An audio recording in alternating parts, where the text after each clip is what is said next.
J. Jermaine Bay of Elodium Morris Pradium, Ante, Colorado. The acronym is AMPAC, and I'm Chief Judge of Consular Court. Today is Class 171. Class 171. What did we learn in Class 170? Well, we started going over a couple of things, right? We started to put a bright spotlight on what's commonly known as gerrymandering, of what the state of Texas and the United States is trying to perform, right? We also talked about the fact that the Sultan of the Empire of Morocco, Mohammed V, did what? He declared his independence in 1944, and also within his Declaration of Independence, he also wanted to be a part of the drafting of the Atlantic Charter of 1944, in which the Atlantic Charter ended up being what? The Charter of the United Nations. So therefore, the Sultan of the Empire of Morocco not only recognized the charter, but he also wanted to be a part of its drafting, right? So we'll talk about that a little bit more today. Hopefully we have enough time. We'll start to talk about why is it that the Sultan was not able to actually sit down at the round table to assist with the drafting of the Charter of the United Nations. We'll try to get to that today, but today I want to open up to finish up with the topic commonly known as 3/5 compromise, right? We talked about that in Class 170 to try to determine, okay, what's actually going on? Why is the United States and the state of Texas interested in gerrymandering? Why are they being so hyper about this, right? They're being very hyperactive. They're doing everything very overtly, right? So we'll talk about that a little bit more today. That way I can help what's commonly known as the citizens of the United States to understand why is the United States trying to change the districts in order to minimize the vote of the people commonly known as black and brown people. Right, in Class 170, I started slowly but surely trying to let you know it's all because the United States has received notification that the Empire of Morocco has declared its independence. And by doing so, now the white supremacists, right, the white extremist Americans are now panicking because white extremist people want to control 4 basic elements. What is it that extreme people want to control? They want to control the laws, the courts, the economics, and social affairs of any country. This is what extremists do. Those are the 4 basic elements that they want to control. What they want to control? Laws, courts, economics, and social affairs. See, when the Empire of Morocco declared its independence, unfortunately, the capitalists, which are the white extremists, started to panic because they know the Empire of Morocco is going to disrupt their profits. Because the United States of America, along with other European countries, owe the Empire of Morocco taxes. And therefore, if the United States of America, as an example, owes the Empire of Morocco taxes, that means that money is going to be coming out of what? The profits of what's commonly known as the capitalists. And the capitalists are the ones controlling the extremist views of white supremacy. You see? All right, so let's go ahead and get into the class. We got a lot of materials to cover today, right? I'm going to continue to let the black people, right, of the United States and the white people of the United States know exactly what's going on. We have to talk about this because the Empire of Morocco and the Moroccans have to find a way to cohabitate with the citizens of the United States of America. This is a shared jurisdiction of 2 sovereigns that are operating under 2 separate jurisdictions. All right, and this is not new in history. Countries have always shared jurisdiction. For example, the Cherokee country is sharing a jurisdiction with the state of Oklahoma. But also the Cherokee country is also sharing sovereignty and jurisdiction with the United States of America. So people can actually get along under separate jurisdictions and separate sovereigns. It's all about being good neighbors, knowing how to respect each other's boundaries and jurisdiction. But unfortunately, as we all know, white supremacists do not like to share. Why is that? It's because they're capitalists. They want to utilize all of the resources of the land to their advantage because they want to control what? The laws, the courts, the economics and social affairs of every square inch of the land. And they do not like to share, all right? Even though they're called shareholders, the reality is they do not like to share unless they're only sharing with their colleagues who control the shares of what's commonly known as non-government organizations. The acronym is NGOs. So this is what we have to understand. Americans and Moroccans have to get along to make sure we start to put the brakes on the capitalist society because they're ruining our earth and they're ruining the relationships between we, the people of planet Earth. The people of planet Earth have to come together to understand that it's billions of people versus 1% of the capitalists who are trying to control 10 billion people. All right, so Moroccans and Americans will get along. Moroccans and Canadians will get along. Moroccans and the British will get along. Moroccans and the French will get along. Moroccans and Germans will get along, etc. We will find a way to get along. All right, so let's go ahead and get into the class. All right. As the Moors know, I always open up the Constitution. The Constitution is paramount. What does paramount mean? First, so this is the Constitution for the Empire of Morocco. The Empire of Morocco has declared its independence. It's now starting to do what? It's starting into varying stages of advancement to self-govern. Under what? One constitution, right? We, the people, which are Moroccans of this land, right? It's a shared jurisdiction and shared sovereignty of this land, commonly known as what? North America. But North America is the name of a continent. America is not a country. The United States of America is a country. And the Empire of Morocco is a country. These two sovereign countries are sharing jurisdiction. But the Constitution encompasses what? A territory. And that territory is the Empire of Morocco, which expands over North America, it expands over islands, it expands over Europe, etc. The Empire of Morocco is vast. All right? Well, we needed a constitution. Why was the Constitution so important? Well, first of all, so we as a people can come under one umbrella of laws. We can be self-governed together equally. Number two, we have to restore our state, i.e. we have to restore our country through what? A will, W-I-L-L. The will is the Constitution that does what? It restores our country. The only way for us to have power as a people, your power, political power, always operates through the country. And only countries can be parties to treaties. The only way for the Moors to enforce their treaties was through the country. Another word for country is what? State. So it's about state power, the external state. So if the Moors want to enforce their treaties, then they have to pledge their allegiance to the Empire of Morocco. And without the Constitution, we were not able to make ourselves available to pledge allegiance and then turn around and do what? Become signatory powers to our own treaties. Again, we have to reestablish our diplomatic relations to our own treaties. We had a disconnect.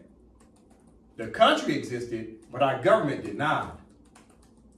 So the Moorish government is now connecting its diplomatic relations to its own Moorish treaties. But we had to do that through what? The Constitution. The Constitution recognizes you as diplomats.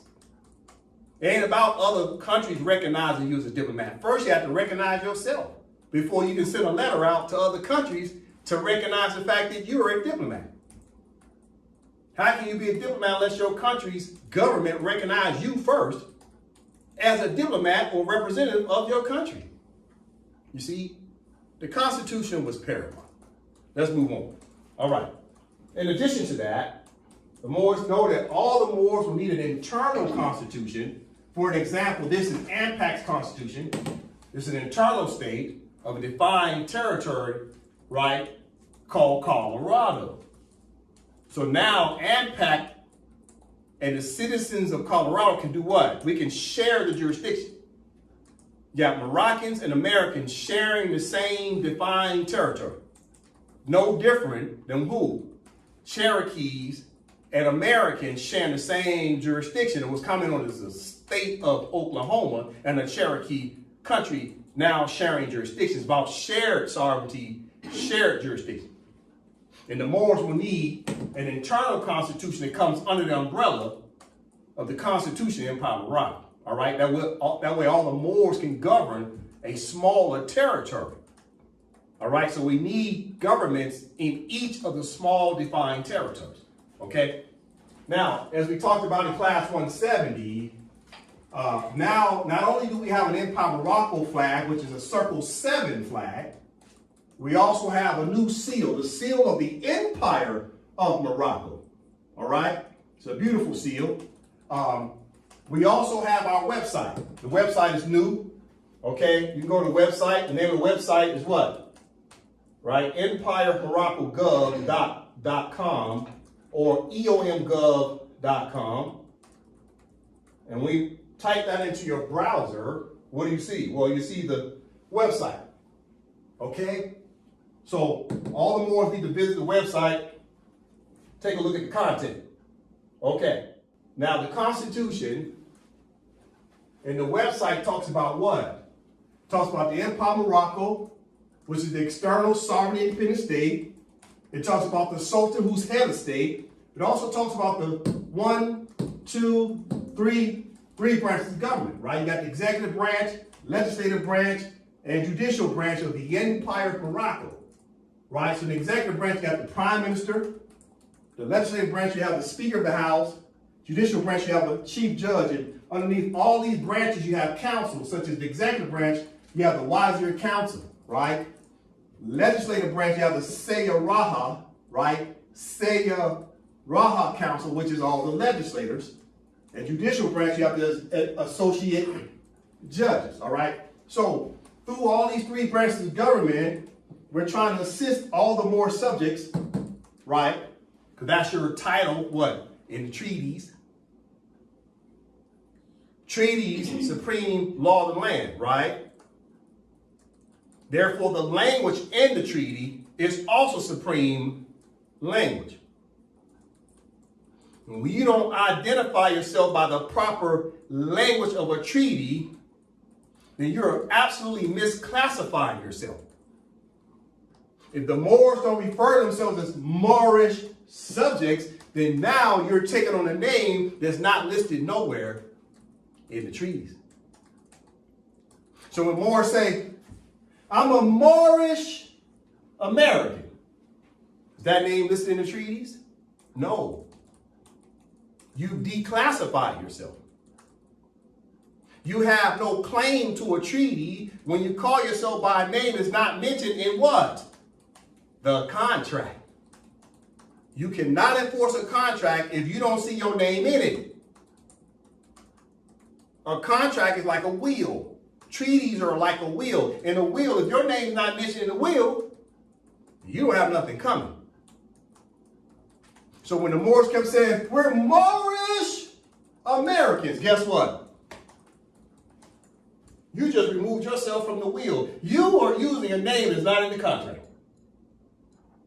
Because all the Moors in the treaties are listed what? As Moorish subjects, or they're listed as what? Moroccan subjects. Sometimes they're referred to as what? Proteges. But protege is a secondary word for Moorish subjects. But you will never find in any of the Moorish treaties the word Moorish American. You won't find the word Indian. You won't find the word Hebrew Israelite. You won't find the word black or African American, Negro, etc. If you do not use the words of the treaty, then you can't enforce the treaties. So when Moors start to pledge their allegiance to Empire of Morocco, first you're going to start off by acknowledging the fact that you are a Moorish subject. That's very important in law. I'm talking law and fact right now. Listen. So we're trying to help more subjects to return to Morocco and pledge their allegiance. But where's Morocco? Well, I'm standing on it. The Empire of Morocco is vast. It expands over continents and islands. Listen, the WRC Trusteeship Council will assist Moorish subjects to pledge their allegiance to who? The Empire of Morocco's constitution. Everybody must pledge allegiance to the Constitution. That's referred to as what? Your political tie to the country.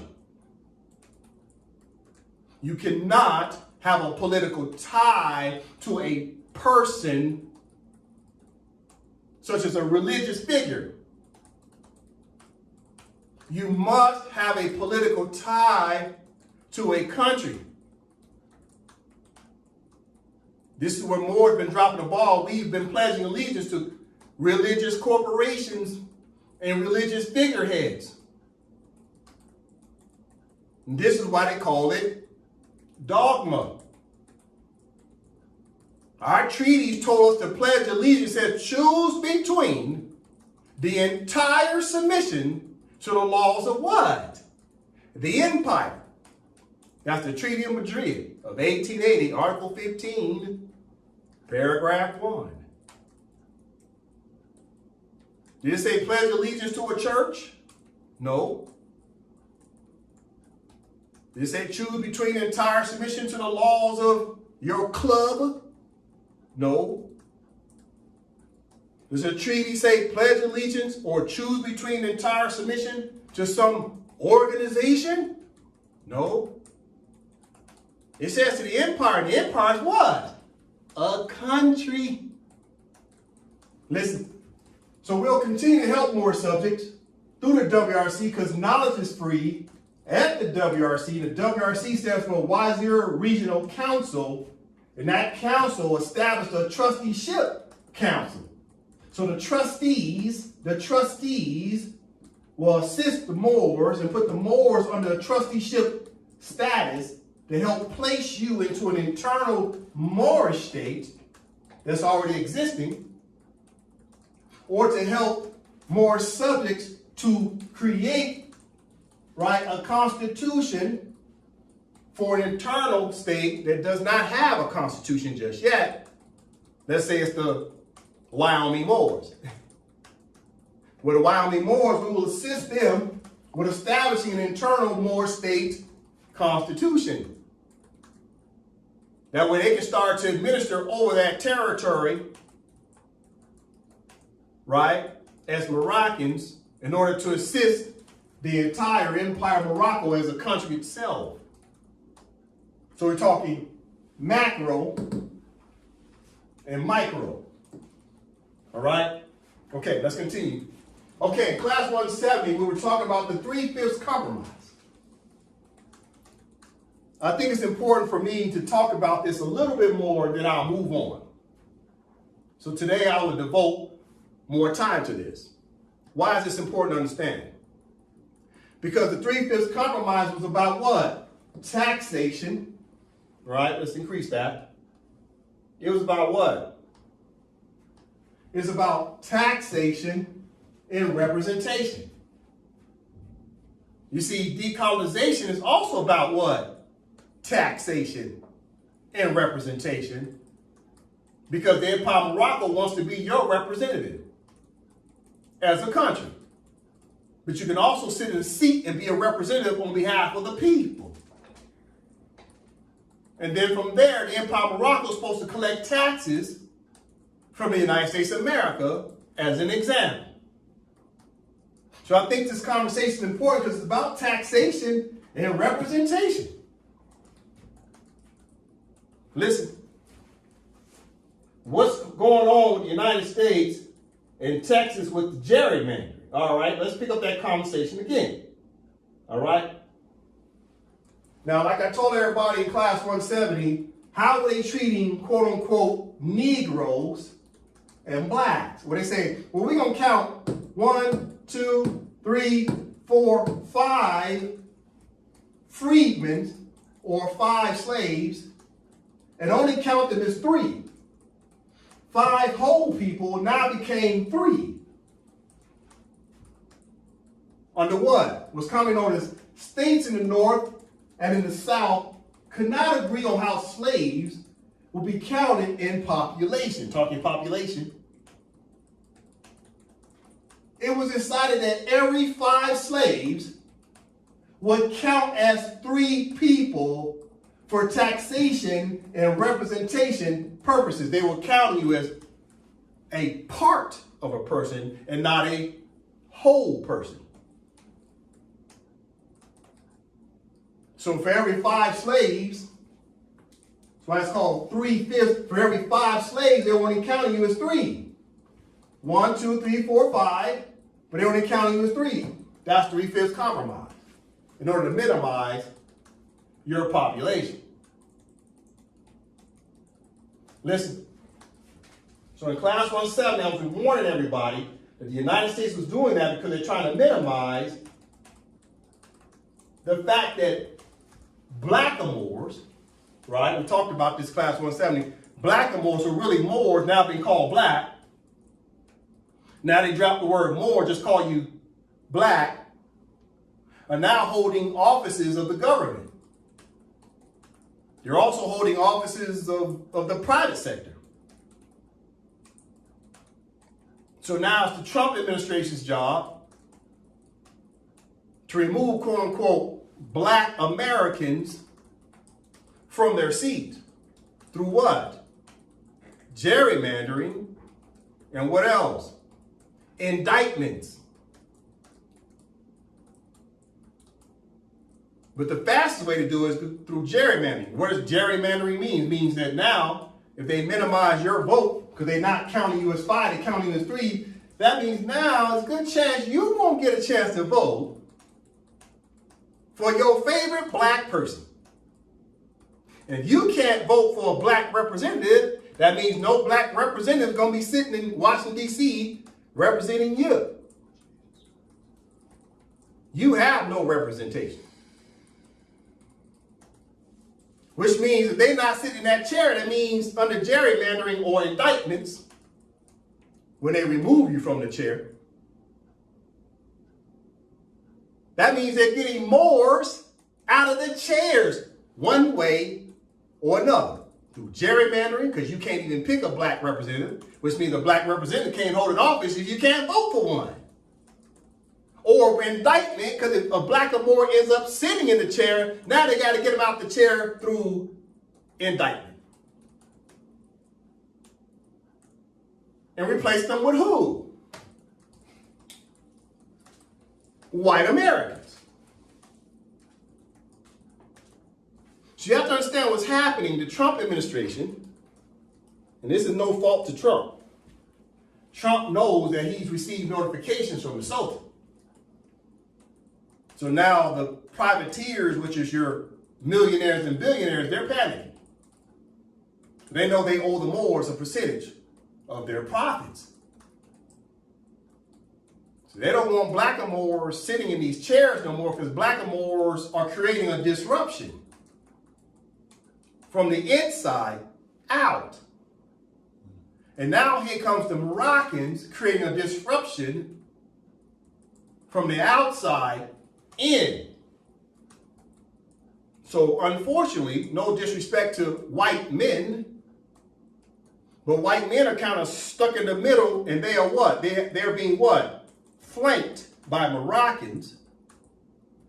And white men are being flanked by black Americans who hold a pen because they're House of Representatives, they're senators, they're judges, they're prosecutors, they're mayors, they're governors.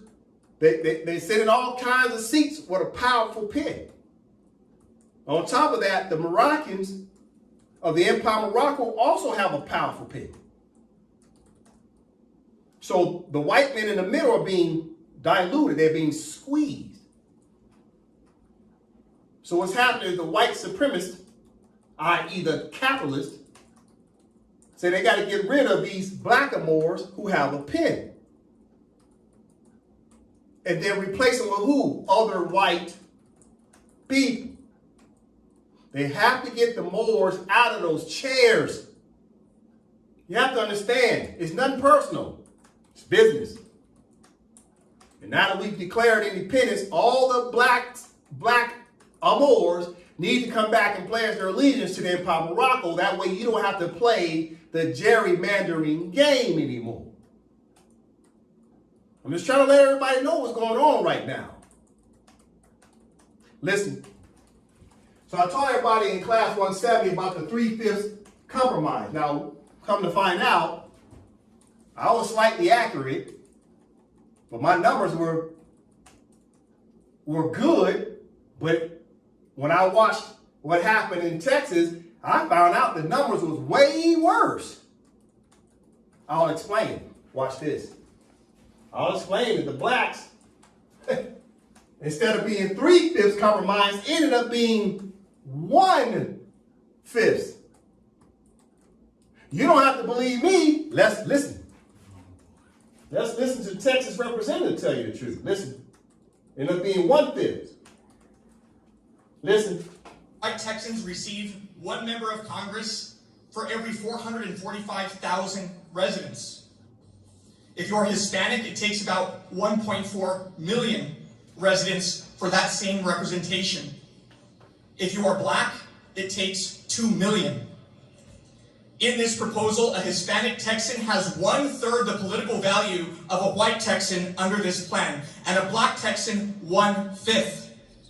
It would take 3 Hispanics to equal the representation of 1 white Texan and 5 black Texans to equal the value of 1 white Texan. Hold up. Hey. So in class 170, I showed the Moors that they're rolling the laws backwards to go, instead of recognizing you as a whole person, they're recognizing you as a part of a person.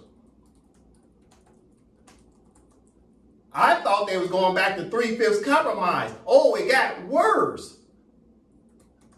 It became 1/5 compromise. Let's take it to the board. Wow. The United States is forcing expatriation. What does expatriation mean? They're forcing black people to go pledge their allegiance to the Empire of Morocco because the United States white supremacists don't want to recognize you as Americans no more. So they're creating hardships for you. Listen.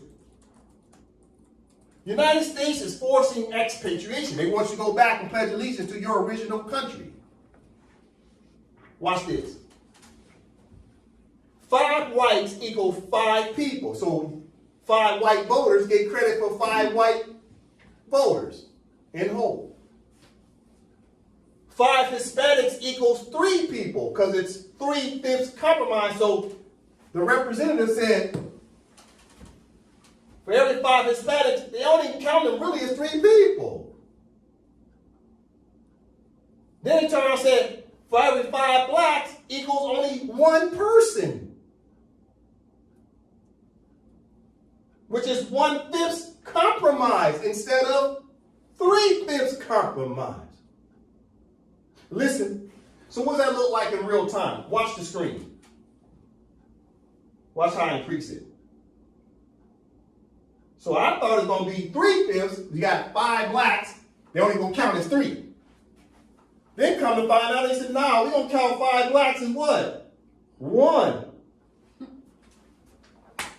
You see that? Pictures are powerful instruments.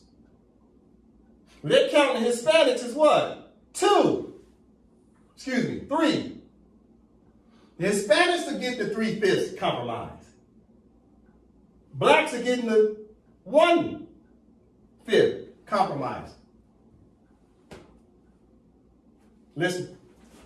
This map, white Texans receive 1 member of Congress for every 445,000 residents. If you're Hispanic, it takes about 1.4 million residents for that same representation. If you are black, it takes 2 million. In this proposal, a Hispanic Texan has 1/3 the political value of a white Texan under this plan, and a black Texan 1/5. It would take 3 Hispanics to equal the representation of 1 white Texan and 5 black Texans to equal the value of 1 white Texan. You see, it's a numbers game. It's a mathematical equation to do what? Remove you from your vote. So let's take it to the board. Listen, what's happening? The White American Extremist, I have that in a box for a reason. The White American Extremist wants the Moors and Mexicans, etc., to expatriate back to their original sovereign countries because they do not want you to be their adopted or protected colored citizens anymore.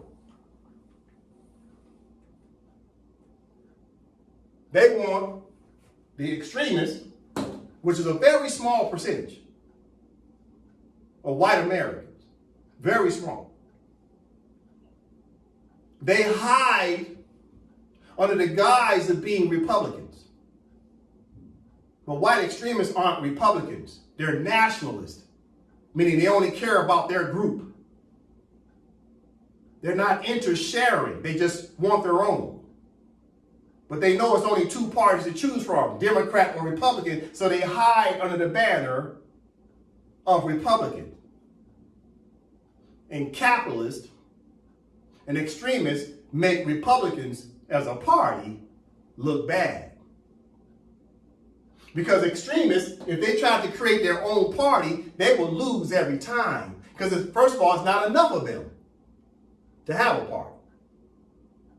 Number 2, the average American does not mind sharing because America is a melting pot of who? Immigrants, including the extremists. All of them came from Europe. They were immigrants with an I. Now they're immigrants with an E. Now they sought what? Permanent residence, to have permanent domicile in this continent. They want to forget their history and say, no, we're Americans now. I don't want to be Irish. I don't want to be German. I don't want to be British. I don't want to be French. I don't want to be Dutch. I'm American now. I'm going to take over this land. I want to use all of its resources, including human resources. So you have to understand what's happening. This small group of extremists are making the entire United States of America look bad. But more importantly, extremists, they know that the Moors have declared independence. This is why they're panicking. They want the Moors to go back and pledge their allegiance to Empire Morocco, even though I'm standing on it. But the white extremists know that they got to share this land with the Moors, but they don't want to compete with the Moors if the Moors are still American citizens. Extremists don't want their children competing no more. They don't mind some blonde hair competing with another blonde hair. They okay with that. Anything outside of that, they don't want competition. Listen, and this is nothing personal I'm talking about. This is business. I'm talking law and fact. What's the fact? They just did the gerrymandering. Isn't that correct? Didn't their House pass the bill and their Senate pass the bill? Isn't that a fact? Now you need to understand the politics behind it. Because really not politics, it's just extremist views of American citizens who have created what? An American caste system. Now let me tell y'all something else. You see what else I have on the board? Puerto Ricans. All my Puerto Rican brothers and sisters, listen up. Now you see, white people being counted as whole people. 5 whites equal 5 people. 5 Hispanics that are Americans that are inland within the 50 states, they're being counted as 3 people. Blacks that are inland are being counted as 1 person. But Puerto Ricans on the island are counted as 0 people. Why do I say that? Because Puerto Ricans don't have no representation. The island of Puerto Rico, listen to me. The island of Puerto Rico doesn't even have a senator to represent them in Washington, D.C. No one's casting a vote. They don't have a House of Representatives. They got some type of commissioner, and guess what? The commissioner cannot cast a vote. So everybody on the island of Puerto Rico has no representation in Washington, D.C. Therefore, they just simply counted as 0 people. In other words, no compromise. There is no compromise for Puerto Ricans.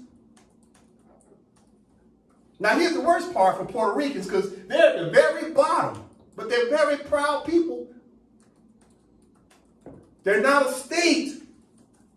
Puerto Rico is an unincorporated territory of the United States, but it's not the 51st state. It's just a territory. So since they're not a state, listen to me.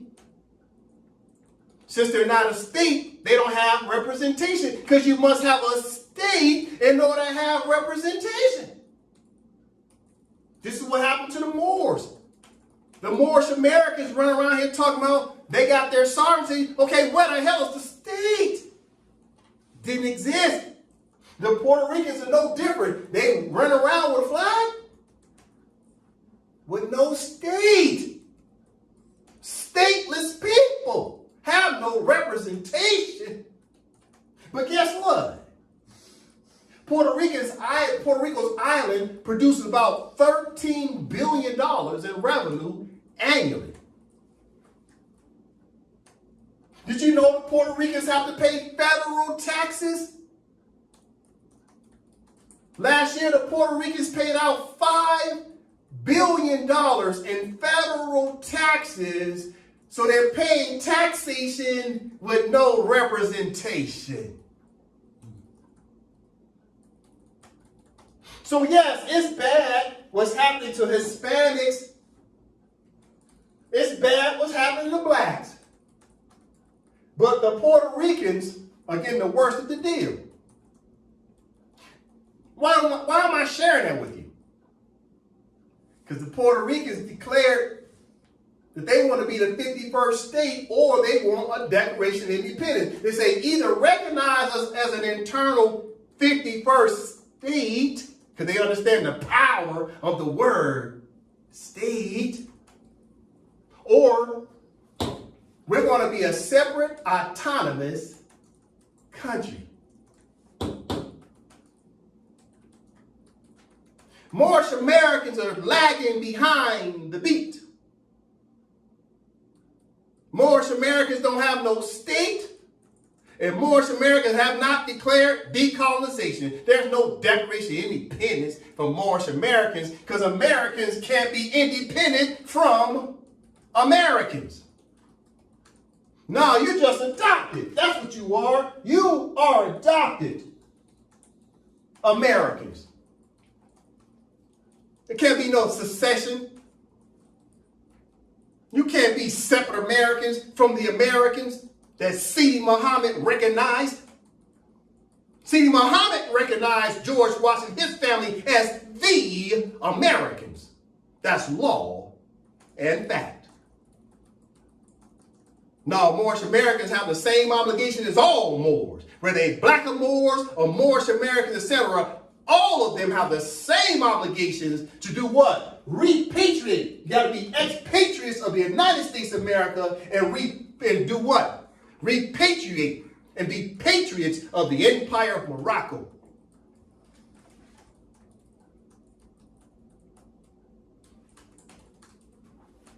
The United States of America is practicing a caste system, putting people in different classifications.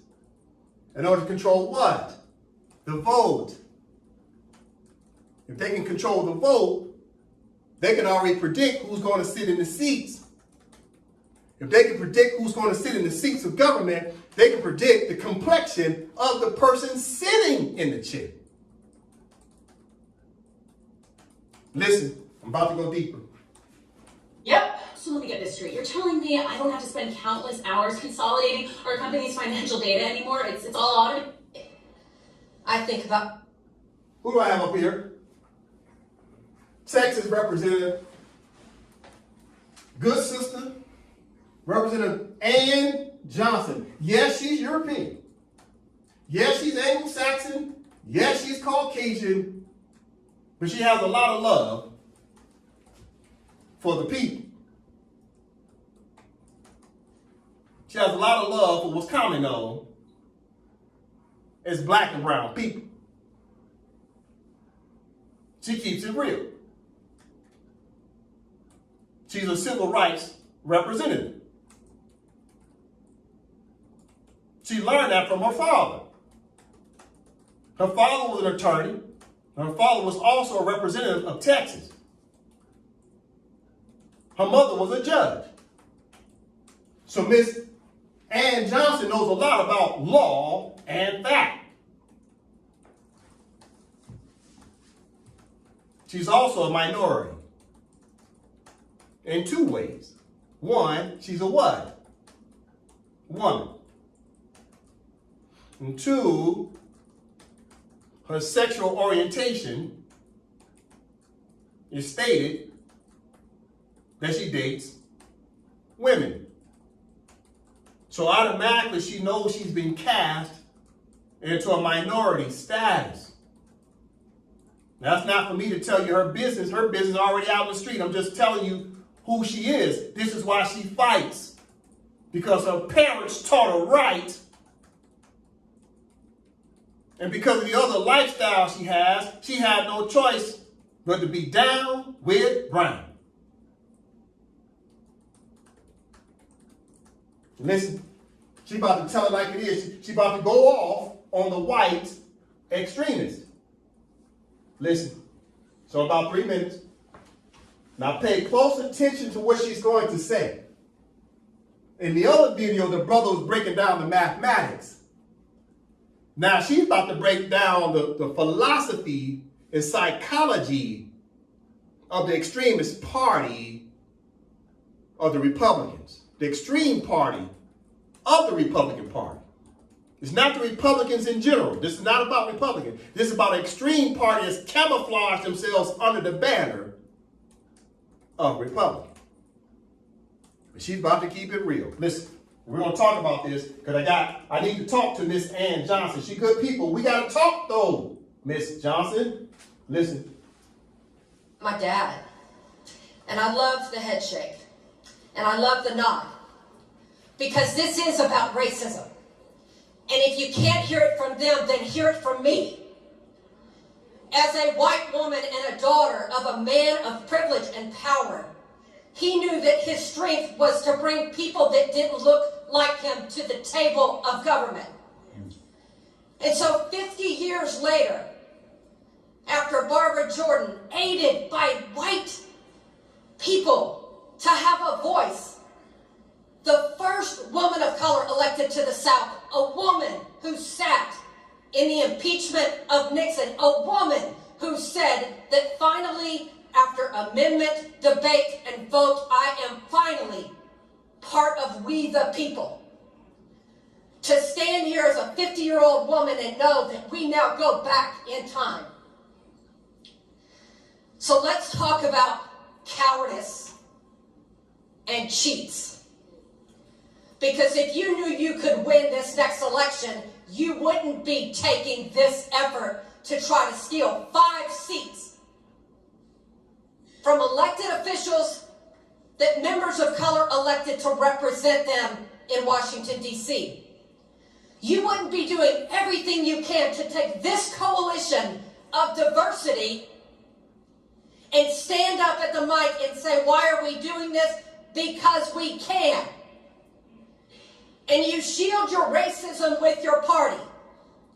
with ignorance and arrogance to come up here and say, to be honest with you, I haven't read the bill from the other side. To be honest with you, I haven't talked to the lawyers to be bringing this before. Because you think that people will give you grace on ignorance and arrogance around party because you can't admit that the root of all of this is about racism and power. A power grab. A pure power grab. And so I'm going to ask, don't shake your head. Because I'm going to give you a moment to prove what you mean behind that. Because when Donald Trump called Georgia Republicans and said, hey boys, I need you to steal me almost 12,000 votes. To those men credit, they said, no sir. We already know what Governor Abbott said. In a few minutes, we're going to find out what y'all say. Vote no on this bill. All right, so she told it like it is. Now, as you can see, standing behind good sister Ann Johnson, she is our sister, because she's down for the cause. She's down for what? Civil rights. What does civil rights mean in its fundamentals? It means equal rights for all who? Americans, period. That sounds like a rational thing. Should we just have equal rights for all Americans? This is what people like Representative Ann Johnson is trying to say for the Americans. But she knows she's up against what? A caste system. Caste system to put people in what? Different designations of Hispanic, meaning brown, black, meaning black, and white, meaning white. These are crayons, right? Listen. Aren't these crayons? What do I have up here? This is a war on crayons. This is Crayon game. That's what the caste system is. It's when human beings reduce themselves down to being a color. But the reality is, I can take one of these crayons, let's say this white crayon, and if I had it in my hand, I can snap it real easy. But if I took this whole bundle of crayons and bundled it in my hand, it'd be kind of difficult to break all of them. You see, people are stronger together. But unfortunately, greed gets in the way, so you have people that are extremists who want to go under the banner of a white crayon and stand out all by themselves. They don't want to work with everybody else. That means they have to do what? Share. They don't want to share the power. And since the United States is about civil rights, meaning equal rights, now the extremist party who hides under the banner of Republican have to find a way to cheat. But how do they cheat? They cheat with a pen. They literally have passed a bill. That bill is lawful as long as it gets passed and signed into law by who? The governor.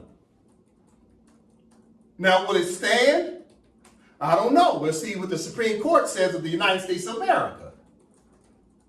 But I have to talk about this, that way blacks and whites know what's going on, because a lot of this has to do with the fact that Empire Morocco is decolonizing and the white extremists are making power moves. This has nothing to do with just Trump in the midterm elections.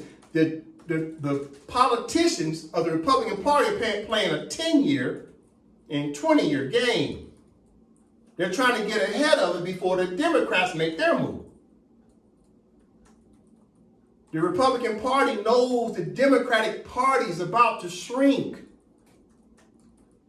So this gerrymandering and doing indictments on people, the extremist party, because they're being extreme, because they're rushing it, They're just trying to make moves before they have to turn over all powers to the Moors. So the extremist party don't want to go out and tell Miss Ann Johnson exactly what's going on. She's trying to figure out, why are we going backwards in these laws? No one's telling her the truth. Listen, who I have up here? This is Representative Ann Johnson. There she is. Rainbow Coalition, right? There's Jasmine Crockett. See, this is America, right? This is the United States of America right here. It's a coalition of people. But the reality is, since everybody's been reduced down to a crayon, you got whites, browns, and blacks, crayons. But at least they're trying to work together. Where the extremists don't want none of that. They just want to be all one. But why? The only way to make that happen quickly is through what? Gerrymandering and what? Indictments. Now, I got to talk to you, my sister Ann Johnson. Ann Johnson, it's just a matter of time before Jasmine Crockett finds out about the Declaration of Independence of the Moors. It's just a matter of time before Jasmine Crockett finds out that she's not black, she's actually Moroccan. It's just a matter of time before she pledges her allegiance to the Empire of Morocco. So it's something I got to talk to you about, Miss Ann Johnson. Because I know you're good people. You come from good people. I can tell you're good people. But it's something you need to know, or something I need to give you further clarity on that you may already know. Now, it's my understanding you're a teacher of law. So I would ask you to take into strong consideration about what I'm about to teach, because I'm also a teacher of law. I would ask you what I'm about to show you, that you please go back and teach to your students, your colleagues, and your constituents. All right? Watch this. Sister Ann. You see, Sister Ann, I talked about this in class 1-7. I talked about Moors and Morocco, that black people are actually Moors. But let's look up the definition of black. All right? So Miss Ann Johnson, I'll be talking to you and talking to white people in general, because they need to know this. White people have been lied to. They've been deceived. They think all quote-unquote black people came from Africa, and that's not true. These people you call black are indigenous to this land. Their nationality is Moroccan. So let's talk Miss Ann Johnson and others. Okay, this is online etymology dictionary, Miss Johnson. Now check it out. You type in the word black, okay, because this is what you refer to. You refer to your colleagues as colored, meaning you call them black, right? Okay, Ann, if you want to look out for Jasmine Crockett, then first you got to tell Jasmine this right here. Okay, what do we have here first under black? Well, let's talk about the 8 parts of speech, because that's very important in law. Black's an adjective, okay? But when you look up black as an adjective, right, black is also called swarthy. So anytime in European history you see people referred to as swarthy, they talk about these black people. But what's my point here? Look at the 8 parts of speech. Black's an adjective and not a noun. But people run around calling themselves black as if it's a noun, and it's not. But listen, watch how I build up, Ann Johnson. Watch this. You see what I have up there now? And black, verb. So we went from adjective Now we're talking verb, right? A parts of speech, verb. What's a verb? Verb is what? An action. What's an adjective? A description of something. So the black verb is an action. So what happened? Intransitive, so something's in transit. There's some action happening. Oh, something became black. Something or someone became black on the verb. Right? So now it says black adjective. So the verb was an action because something transitioned into being black.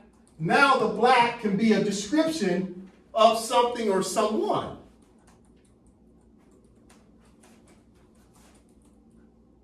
The verb under black means something's been blacked, or the blacking of someone or something. Because black is now a verb, but it's transitioning back to being an adjective of a description. Follow me. I'm talking to American citizens. Follow me. Now all of a sudden black is a noun. Lowercase b, common noun, not capital B. Lowercase b, black, common noun. Now, what's happening?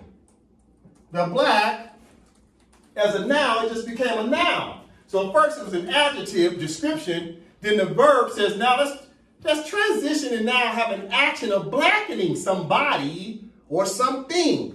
Now the black turned into a noun, and who is this noun that they're talking about? Oh, it said the meaning dark-skinned person, because now the person, place, thing, or idea, and now who did they blacken? Who did they blacken? The Moors. Okay, so, like I said, the meaning, right, the meaning, now there's a meaning under noun. The meaning, dark-skinned person, and they throw this word African. We're talking about the word African, but who are they talking about? They're talking about the Moors. You see that, Miss Ann Johnson? They turned the Moors into blacks. They call it black or Moor, but they really spell it the blacks are Moors. You see that? I'm talking to white people, I'm talking to black people. Black people are Moors, but the Moors were blackened on the verb. Now, the adjective, which is description, is describing the Moor. This black is an adjective. Black describes what? A noun. So the adjective black is describing the Moor. You see that? So my good sister Ann Johnson, they turned the Moors black and took them out of the treaties, because the word black is not mentioned in any of the treaties of the Moorish Empire. You don't know your name in the will, then you cannot inherit anything.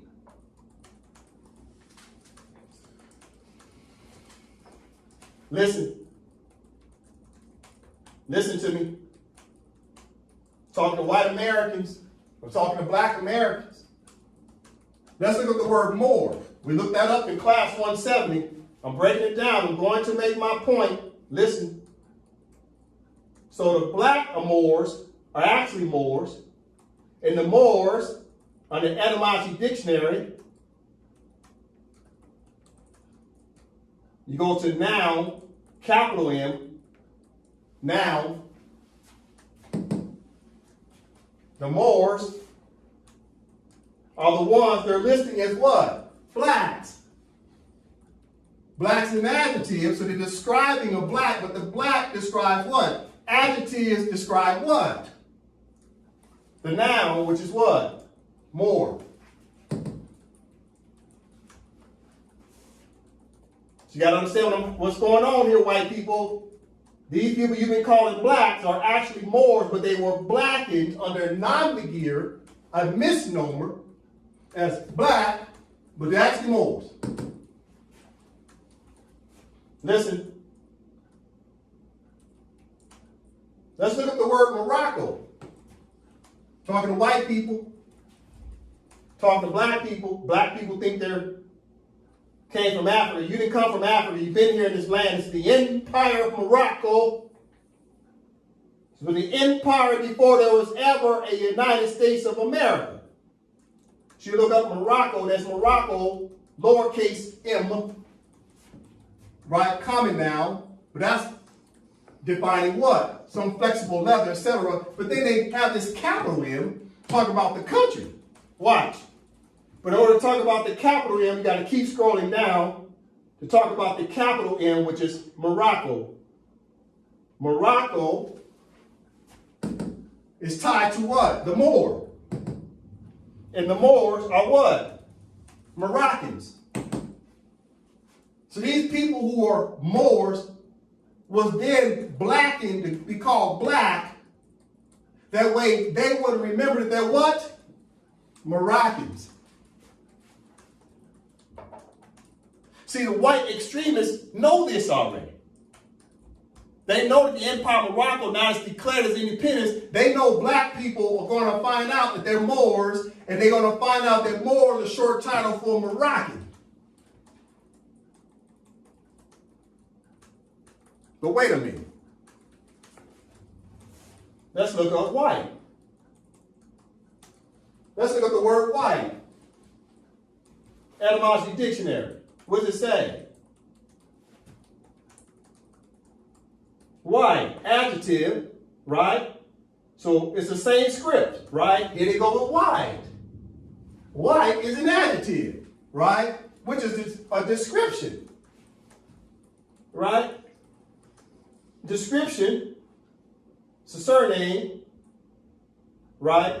White now is being applied to white people as if it's a description of a people, white people. But white is not a nationality. It's being applied starting in the 1600s. What happened in 1600? Jamestown, 1607, the first what? Colony. Listen, white folks, white people. Now look what they just tied the word white to. White supremacy.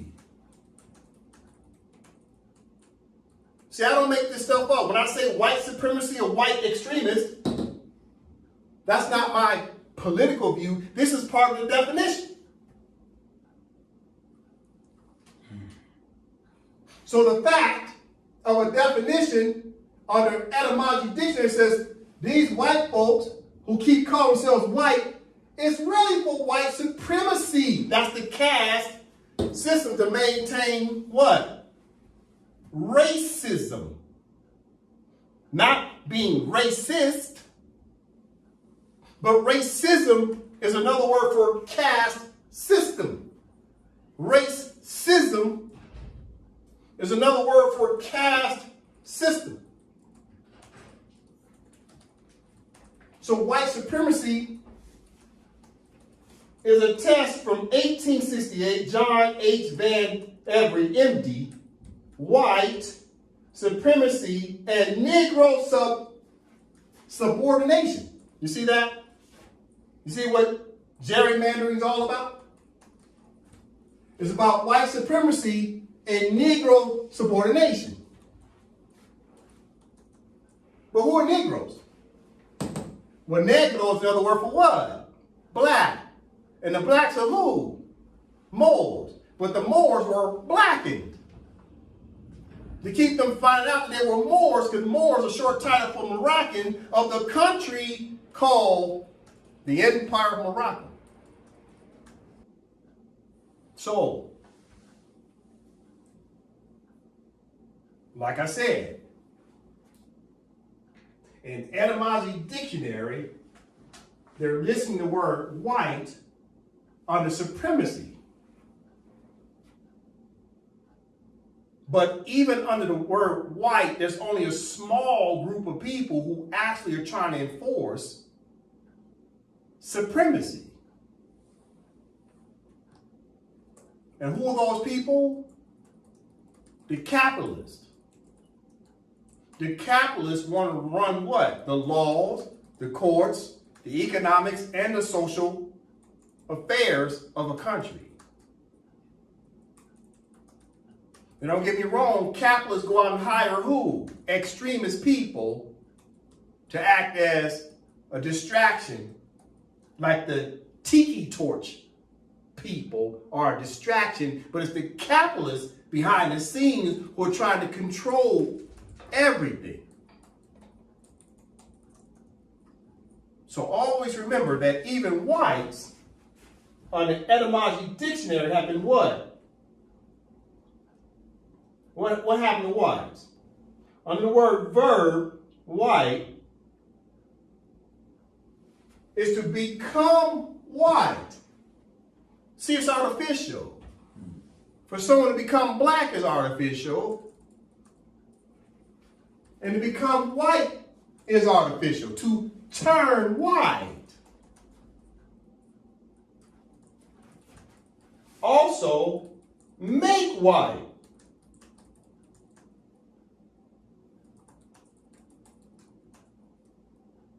Related, whited. So Moors have been blackened and Europeans have been whitened to create what? A caste system. So when you got good people like good sister Ann Johnson, she's been whitened because her ancestors are from Europe, right? But good sister Ann Johnson, please, because I know you're a student of law. In fact, please take the time to have a good conversation with Jasmine Crockett.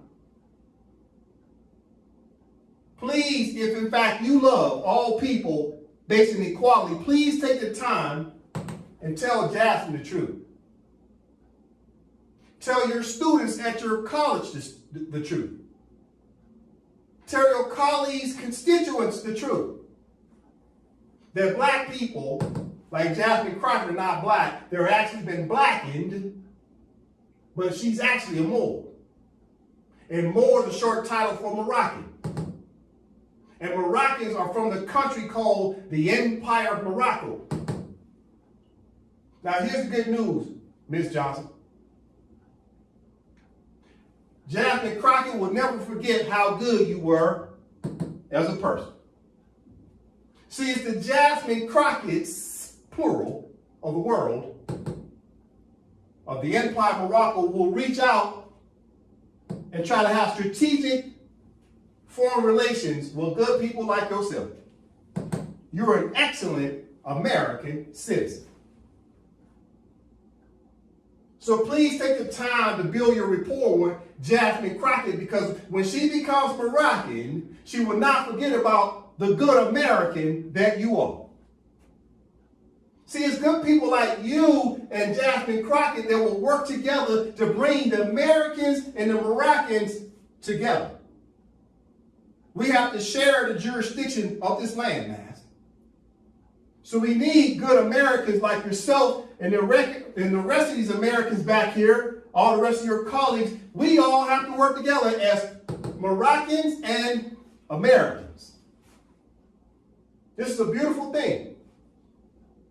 But good sister Ann Johnson, it starts with telling the truth. You have to tell yourself the truth. And you also have to tell others around you the truth, because a lot of history is about to happen in real time, because the Declaration of Independence of the Empire of Morocco. Now, listen, good sister Ann Johnson. What happened to Jasmine Crockett's family of Moors? Well, it's the 14th Amendment of the United States of the year 1868. Brother Dre from the top. 14th Amendment, Section 1. All persons born or naturalized in the United States and subject to the jurisdiction thereof are citizens of the United States and of the state wherein they reside.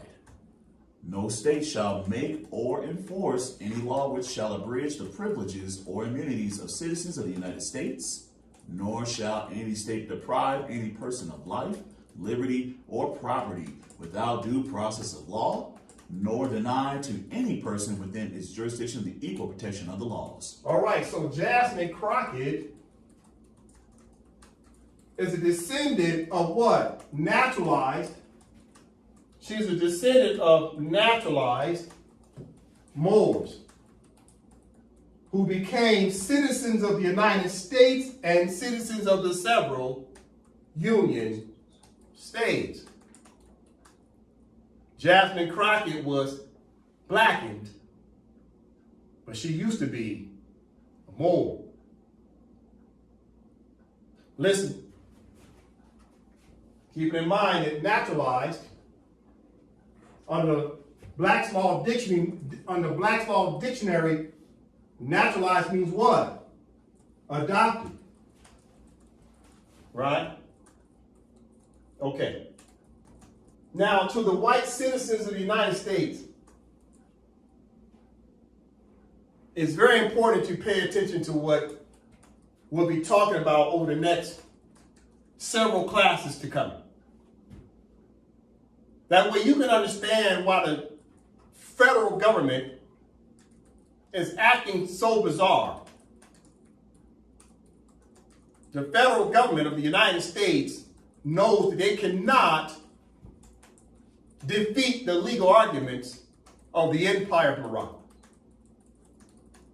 The power of the Moors pen as the Moorish government, along with their treaties and Moroccan law, cannot be superseded or preempted by American law. So up here I have a case. This case is at the International Court of Justice. It's called the Rights of Nationals of the United States of America in Morocco. It was France versus the United States of America. Now, going back to good Sister Ann, let me go back to you. Good Sister Ann, please take the time to look up France versus the United States of America and all the additional treaties that I'll be showing you, okay? The history is there. But history comes on two words called what? Law and fact. So I'll continue to teach you because you're a good American. You believe in sharing power. We need good Americans like yourself to work with the Moroccans. All right? So look up France versus the United States of America. You're going to learn a lot, okay, about the Moorish Empire and the United States of America. All right. Now, in this case, I'm talking to white Americans right now who don't know the truth about the history between the Empire of Morocco and the United States of America. It starts to get exposed in this case that CNN and Fox News are not going to tell you about. Now, there's something white Americans need to be aware of, that you can go to the website of the International Court of Justice, that's number one, point of reference, to find what's commonly known as case law, settled judgments and orders. There's something white Americans need to know about your government. See, on this same page, you go over here and it says what? See other cases involving France or the United States of America. Right? Okay, when you click on United States of America, what happens? It's a hyperlink. Watch this.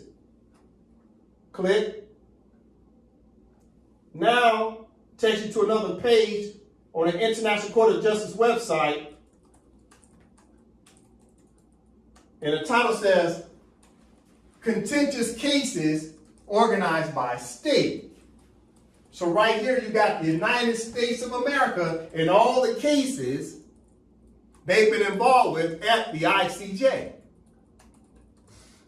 A lot of citizens of the United States of America have no clue about all these cases. Where the United States of America has been getting their butts kicked. Listen. Now, what do I have up here? You see, one of the first cases that the United States of America was involved with at the International Court of Justice was in 1952. The first case the United States dealt with as a charter member was the rights of nationals of the United States of America in Morocco, France versus the United States of America, right? The case started in 1950, right? The judgment came out in 1952, right? But if you count all of these cases, it ends up being a total of 25 cases. So the United States of America, just a moment, at the International Court of Justice, there's been 25 cases concerning the United States of America. The United States of America as plaintiff at the ICJ has been in how many cases? They've been in 9 cases out of 25 where they were what? The plaintiff. So out of 25 cases, 9 times they were plaintiff. Number 2, United States of America is defendant when they were defended in how many cases? 16 out of 25 cases. 16 out of 25 cases, so 16 times they were defended. So when you look at the percentages, the United States of America, 36% of the time they were plaintiff, and 64% of the time they were defendant. Meaning what? The United States is defendant nearly 2/3 of the time. That means 2 out of 3 times they've ever been at the ICJ, they were defendant. Listen. The United States of America is a habitual violator of the rule of law. Let me read that again. The United States of America is a habitual violator of the rule of law. They're always defending. That means they're always breaking the law.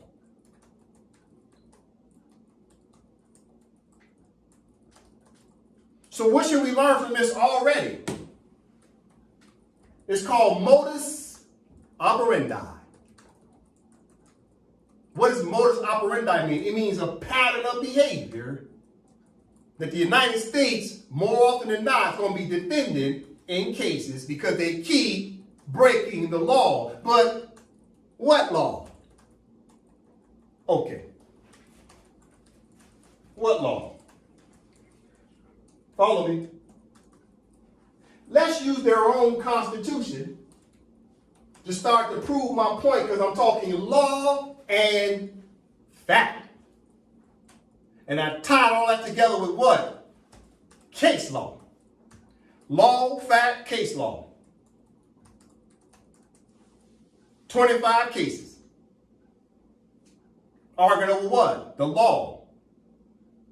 The United States of America is innocent till proven guilty, and they've been found guilty more often than not. Because somebody's always got the facts to prove them wrong. To prove that they're what? Habitual violators of what? The rule of law. Let's talk about the rule of law, but let's use the United States of America's Constitution to do so.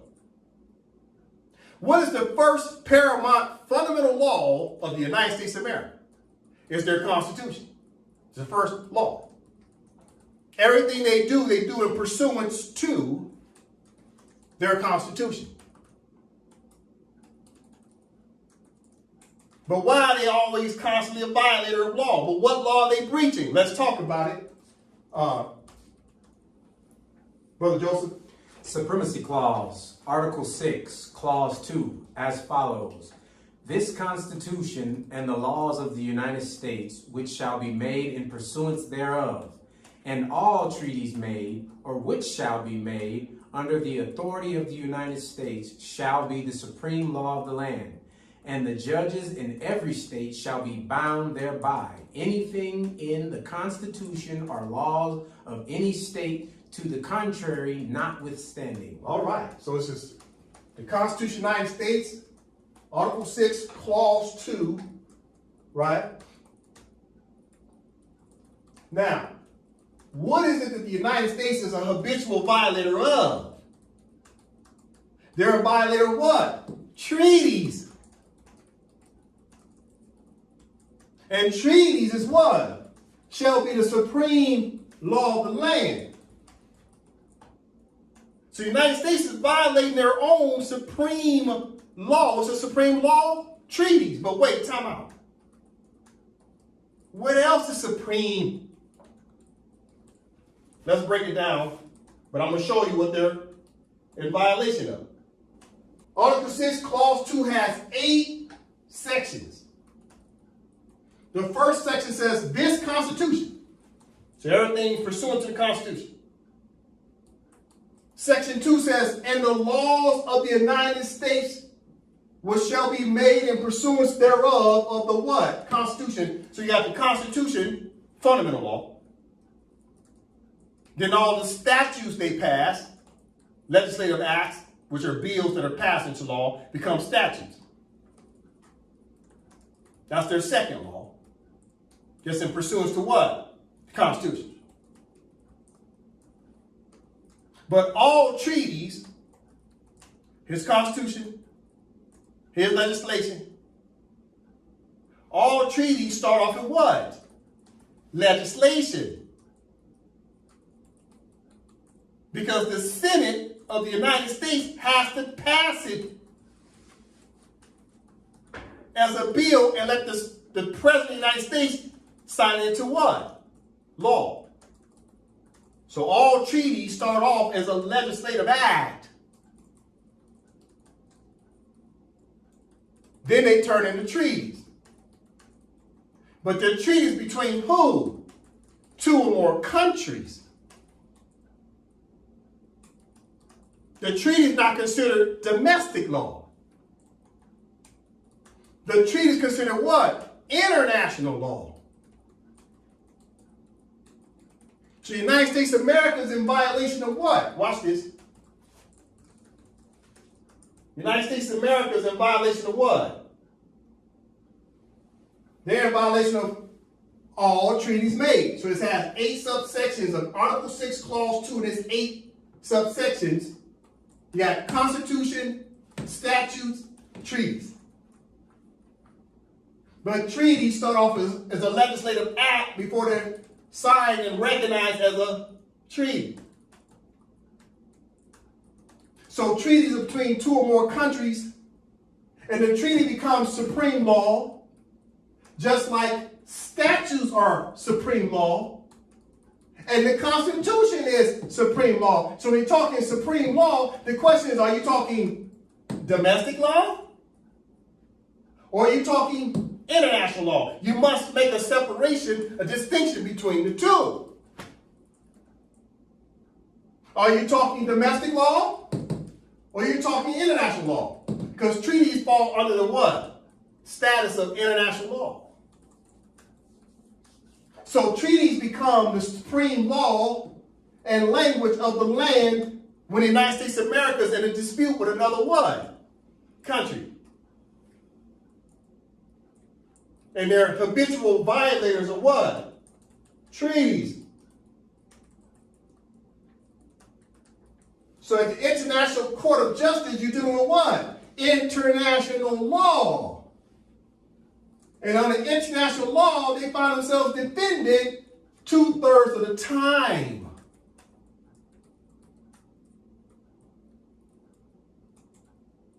because they're violating the supreme law of international law, which means they're in violation of their own constitution. Listen, I'm talking to white Americans right now. Talking to black Americans right now. Why is the United States panicking? And there are what? Extremist parties. And who's the real extreme parties? The capitalist party. The capitalist party wants to control what? Laws, courts, economics, and social affairs.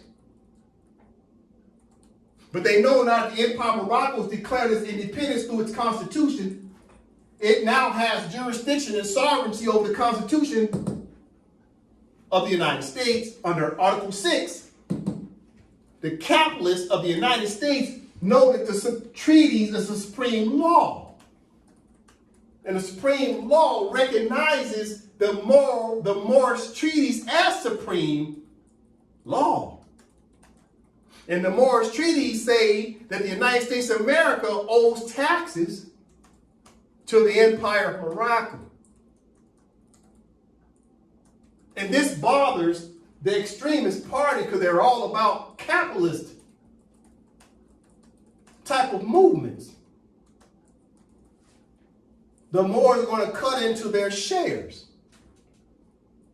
It's just absolute greed.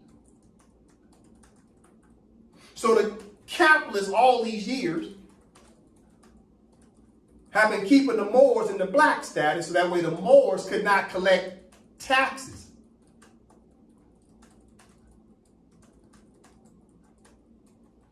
Listen, talking to white people, talking to black people, you got to see what's happening in the year 2025. Why is there gerrymandering? Why is all the black people being indicted that's sitting in government offices? It's because the capitalists know that they cannot beat this royal flush right here. This is the royal flush of what? Law and facts. Ace high royal flush, same suit. What's the suit? Nationality. Ace, king, queen, jack, 10. That's a royal flush. What's the royal flush of the Moors? It is what? The Moroccan Empire, Morocco Constitution is the ace. See that ace? The ace is what? The Constitution, that restores what? The state. Without the state, there's no representation. Ask the Puerto Ricans. They'll tell you that.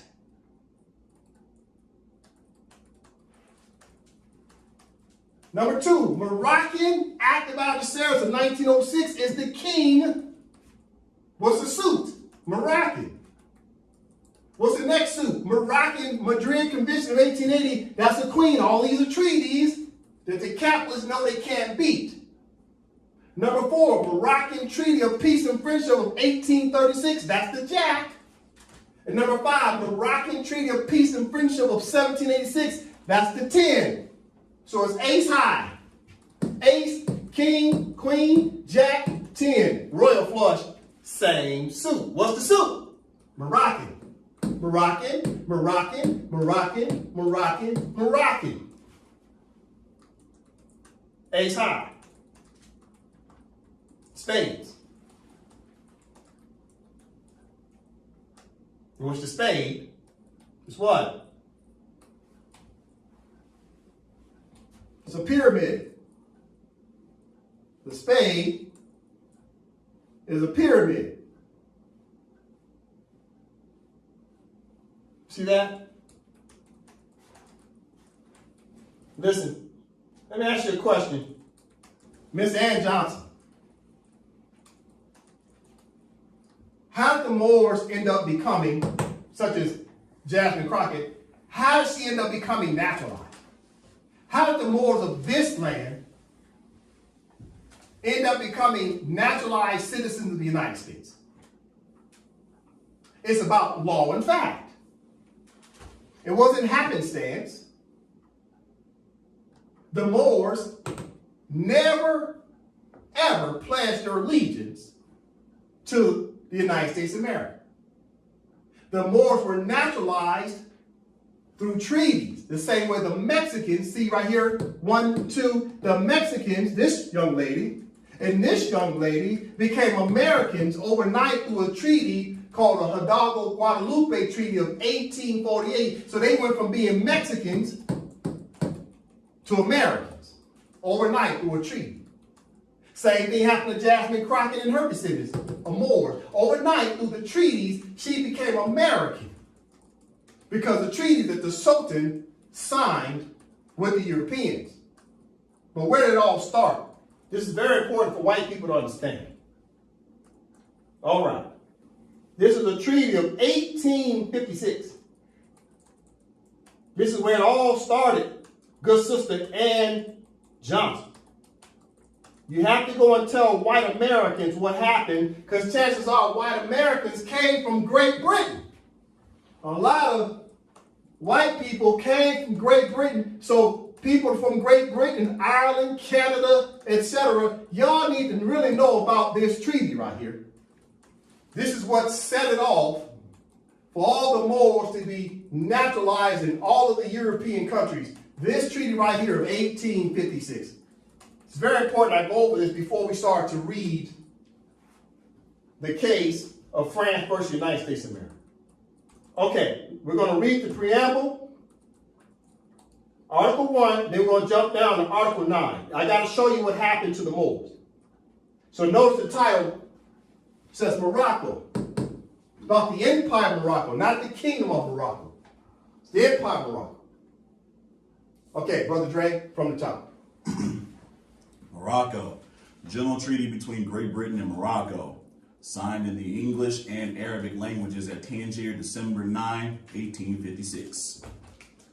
Her Majesty the Queen of the United Kingdom of Great Britain and Ireland, and His Majesty the Sultan of Morocco and Fez, being desirous to maintain and strengthen the relations of friendship which have long subsisted between their respective dominions and subjects, have resolved to proceed to a revision and improvement of the treaties subsisting between the respective countries, and have for that purpose named as their plenipotentiaries, that is to say, Her Majesty the Queen of the United Kingdom of Great Britain and Ireland, John Hay Drummond, Hay, Esquire, her Charge d'Affaires and Consul General at the Court of His Majesty the Sultan of Morocco and Fez, and His Majesty the Sultan of Morocco and Fez, C. Mohammed Khatib, his Commissioner for Foreign Affairs, who, after having communicated to each other their respective full powers, have agreed upon and concluded the following articles. Paul, so what's happening?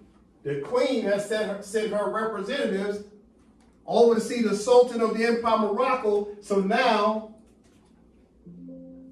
Her Majesty the Queen of the United Kingdom of Great Britain and Ireland, John Hay Drummond Hay Esquire, mean attorney, her Charge d'Affaires and Consul General, look what they were meeting, at the court of His Majesty, the Sultan of Morocco.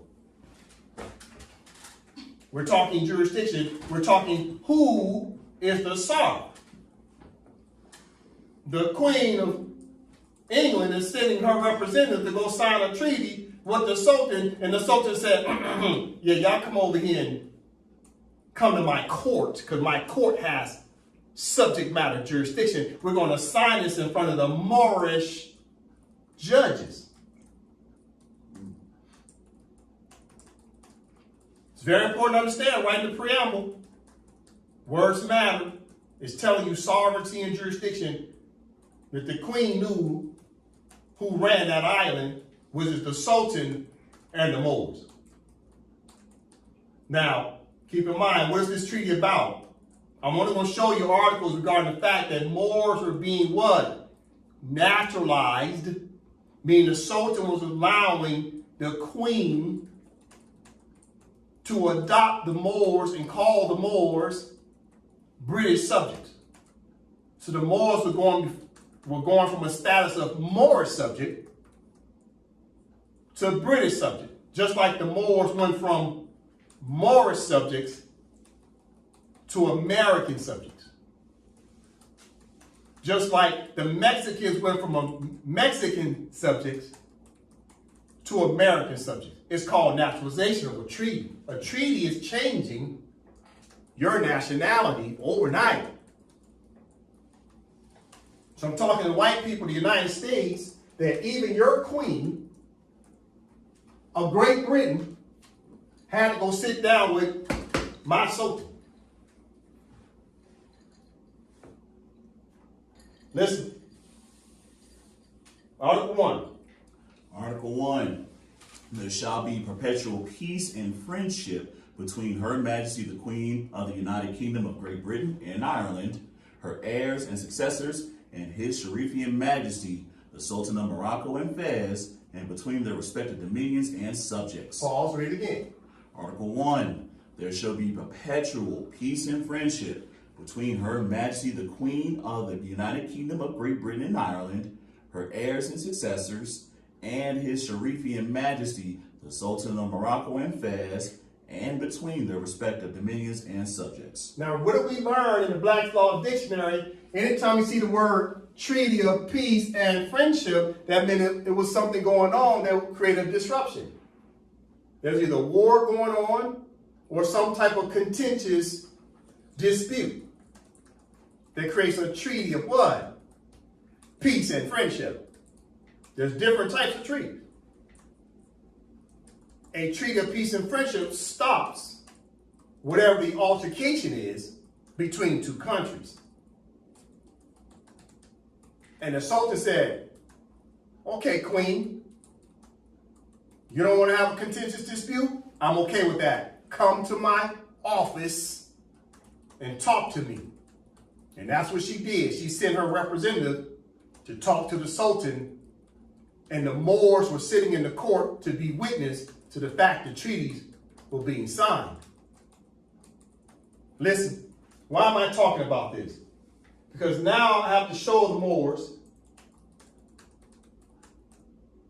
that the United States of America naturalized the Moors because of this treaty of 1856. This treaty of 1856 is what started everything. All right? Listen. Let's take from the top. Brother Dre. This is Article 4. It's a long article, but let's start from the top.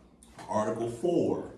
With respect to the personal privileges to be enjoyed by the subjects of Her Britannic Majesty in the dominions of the Sultan of Morocco, His Sharifian Majesty engages that they shall have a free and undoubted right to travel and to reside in the territories and dominions of His said Majesty, subject to the same precautions of police which are practiced towards the subjects or citizens of the most favored nations. They shall be entitled to hire, on lease or otherwise, dwellings and warehouses, and if a British subject shall not find a house or warehouse suitable for his dwelling or for his stores, the Moorish authorities shall assist him in finding a site within the localities generally selected for the habitations of Europeans, if there be a suitable site within the town for building a dwelling or stores, and an agreement shall be entered upon in writing with the authorities of the town regarding the number of years that the British subject shall retain possession of the land and buildings, in order that he shall thus be repaid the expenses of the outlay he shall have made. And no person shall compel the British subject to give up the dwelling or warehouses until the time mentioned in the said document shall have expired.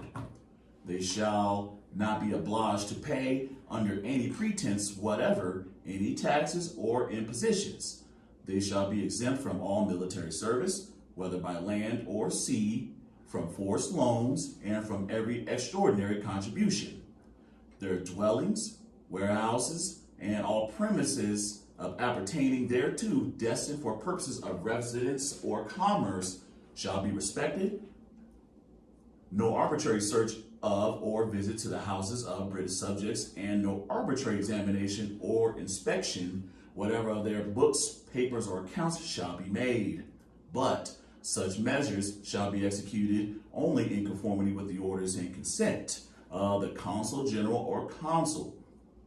And generally, His Majesty the Sultan engages that the subjects of Her Britannic Majesty residing in his states or dominions shall enjoy their property and personal security in as full and ample manner as subjects of the Emperor of Morocco are entitled to do within the territories of Her Britannic Majesty. Pause. You see, the Sultan's claiming states, plural. Read again from here.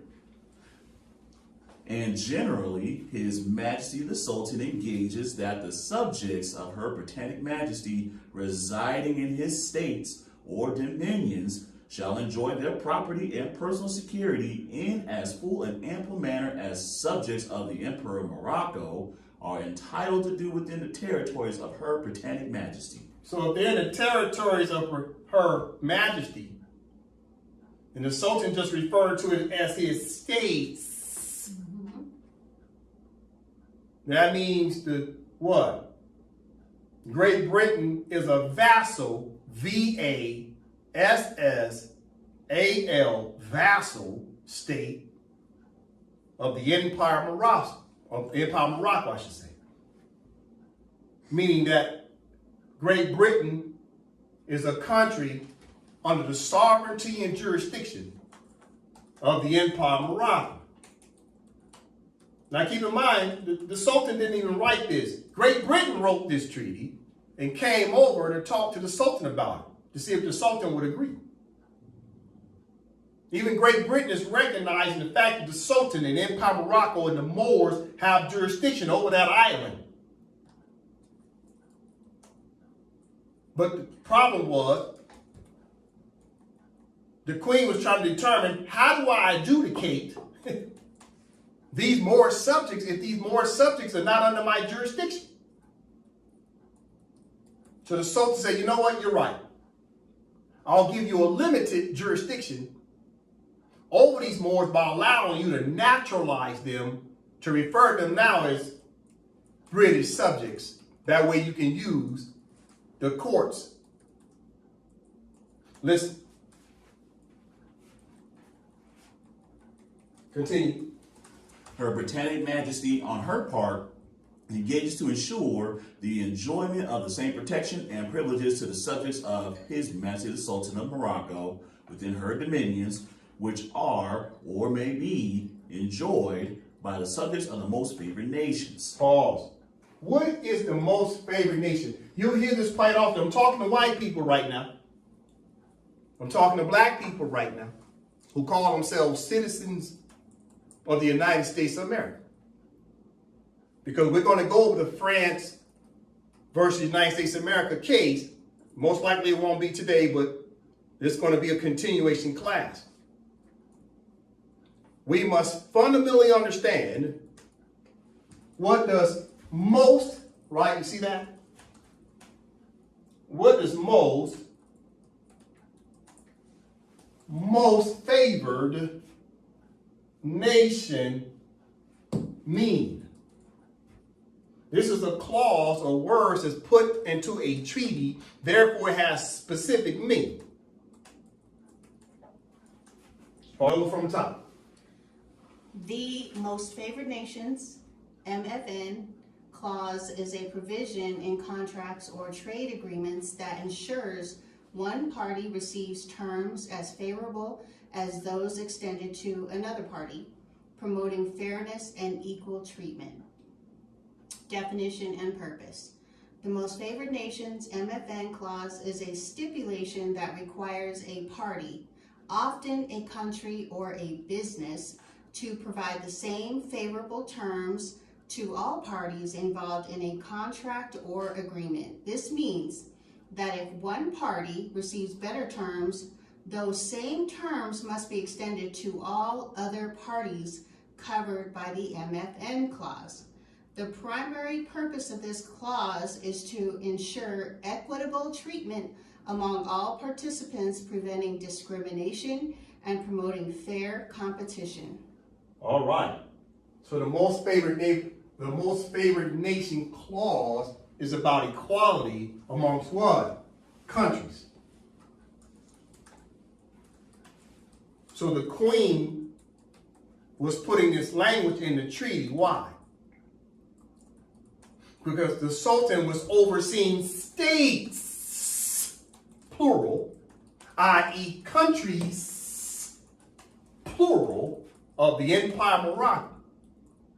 So when they signed a treaty, Great Britain signed that treaty in 1856, who was she talking about?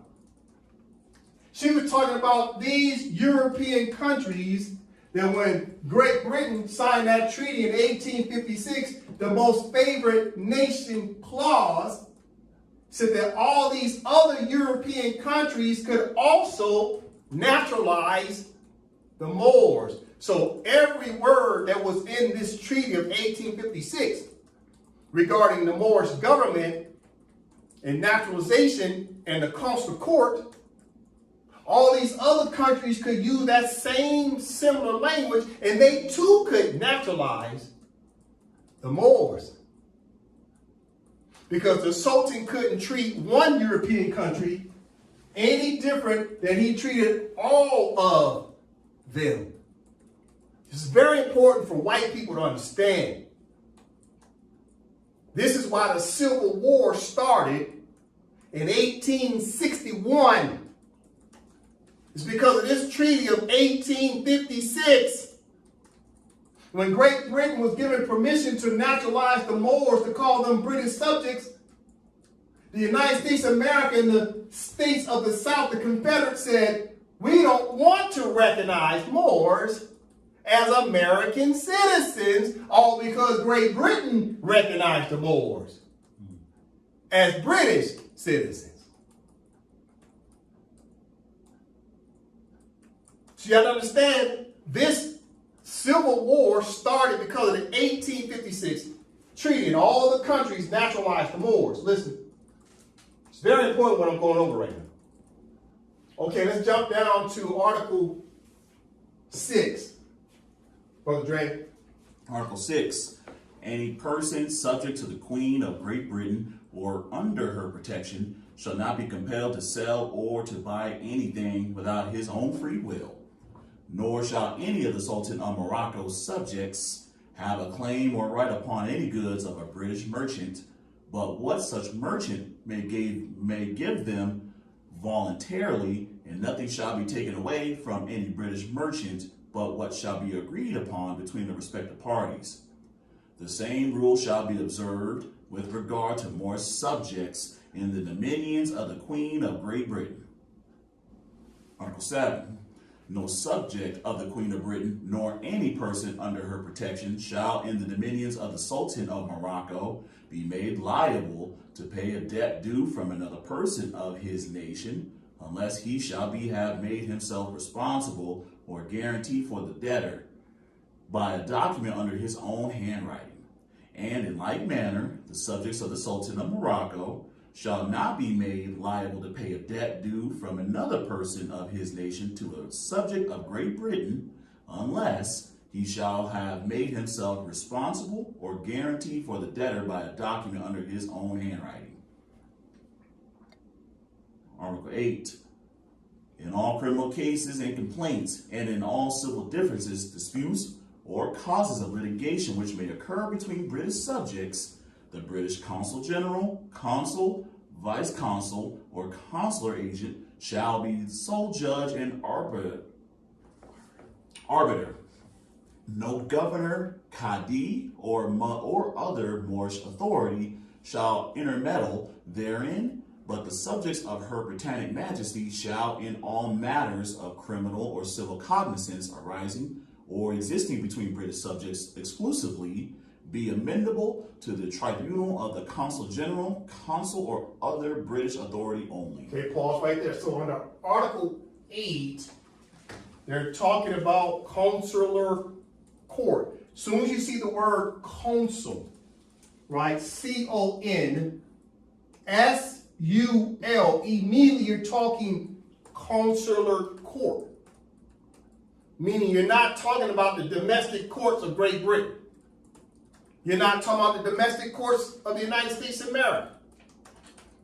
You're talking about a consular court, which is a compulsory neutral court up here. Between two countries is a court like the International Court of Justice is an international court. It's a compulsory ipso facto court. The consular court operates the same way as the ICJ. The consular court is the compulsory ipso jure court to settle disputes between the Empire Morocco and other European countries. So as soon as you see consul, C-O-N-S-U-L, you immediately know that you're not talking about a domestic court. You're talking about a national or international court. Okay. Brother Dre, read Article 8 again. This is very important. We're talking about criminal cases. This is where the Moors got caught up. The United States of America was forcing the Moors into their lower courts. To this very day, they're still doing it.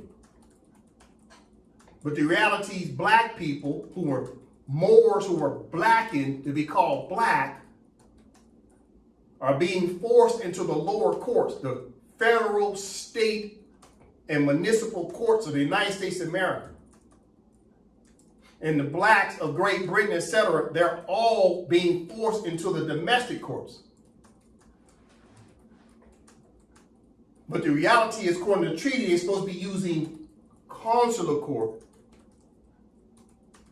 If, in fact, Great Britain or the United States of America has a dispute against a Moor. This is what they're agreeing to in the treaty. So all countries were supposed to only use consular court.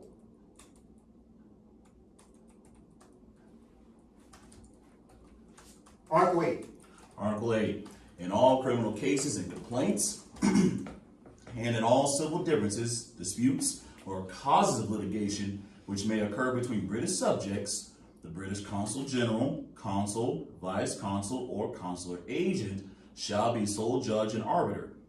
No governor, Cadi, or other Moorish authority shall intermeddle therein, but the subjects of her Britannic Majesty shall, in all matters of criminal or civil cognizance arising or existing between British subjects exclusively, be amendable to the tribunal of the Consul General, Consul, or other British authority only. All right, so in other words, the Moors were not supposed to get involved when Great Britain was adjudicating a case.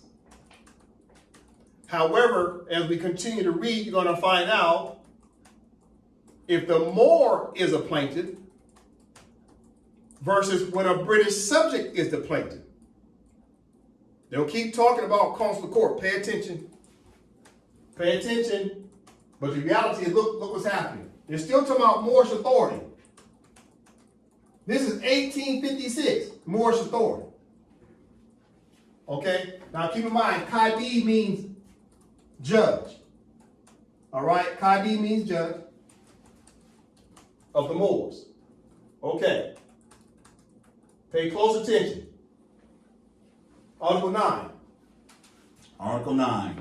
All criminal cases and complaints and all civil differences, disputes, or causes of litigation arising between British subjects and subjects of the Moorish government shall be adjusted in the following manner. Pause. Okay, now they're going to set forth terms and conditions of how you settle disputes between Moorish subjects and British subjects. Read again from the top. Article 9. All criminal cases and complaints and all civil differences, disputes, or causes of litigation arising between British subjects and subjects of the Moorish government shall be adjusted in the following manner. If the plaintiff be a British subject and the defendant a Moorish subject, the governor of the town or district or the Qadi, according as the case may appertain to their respective courts, shall alone judge the case, the British subject making his appeal to the governor or Qadi through the British Consul General, Consul, or his deputy, who will have a right to be present in the court during the whole trial of the case. Pause. Pay attention. First thing I want to show you is what? If the plaintiff be a British subject, so if the plaintiff is British, and the defendant is a Moor, but it says what? Moorish subject. Listen. It says Moorish subject. Go back to my illustration. You have to be a what? Moorish subject. This is treaty language. Did it say Moorish American? No. Listen, it's talking about Moorish subject. No matter what territory you in on planet Earth, you are what? A Moorish subject. If you call yourself anything outside of that, then the Europeans do not have to recognize your political status. Moors are being taught to call themselves what? Negro, black, what else?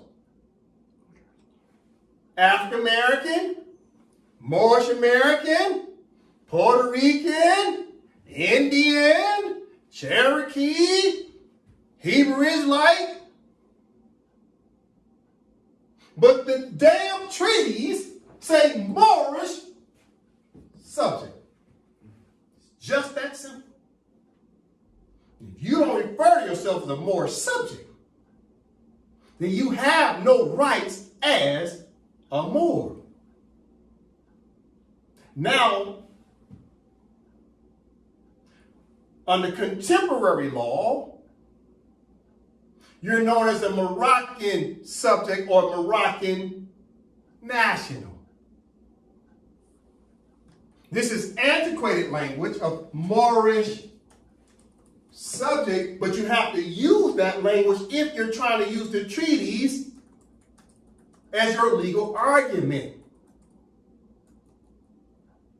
You call yourself anything other than Moorish subject or Moroccan national, you don't have nothing coming.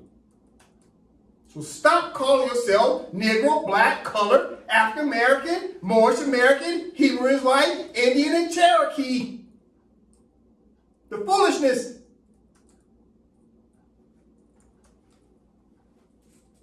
From the top, Brother Dre. If the plaintiff be a British subject and the defendant a Moorish subject, the governor of the town or district, or the Cadi, according as the case may appertain to the respective courts, shall alone judge the case. The British subject making his appeal to the governor or Cadi through the British consul general, consul, or his deputy, who will have a right to be present in the court during the whole trial of the case. All right, pay close attention. This is treaty law that all the Europeans were using starting in 1856 to deal with Moors. But only if you knew you was what? A Moorish subject. Did Dred Scott know he was a Moorish subject? No. Dred Scott called himself what? A Negro. But the whole time, the citizens of the United States knew that Negro meant what? Moor. But they turned the Negroes, meaning black, they blackened the Moors and called them Negroes and blacks, but they were actually Moors. This is 1856. What year did the Dred Scott case come out? 1856. What year was the case of Dred Scott versus Sanford settled? 1857. So all this is happening while the Sultan is signing these treaties. They knew Dred Scott was a Moor. And Dred Scott was what? Plaintiff. And he ended up being plaintiff in error. Listen.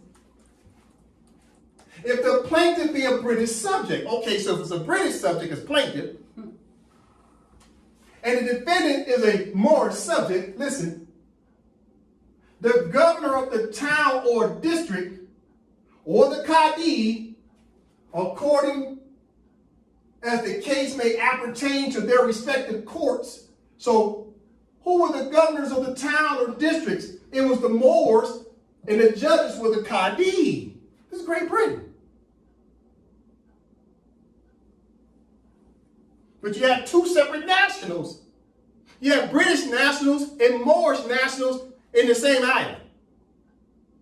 You have Irish and Moorish subjects on the same island.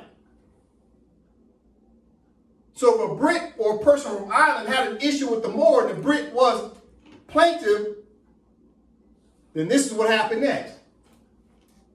The British subject making his appeal. Listen,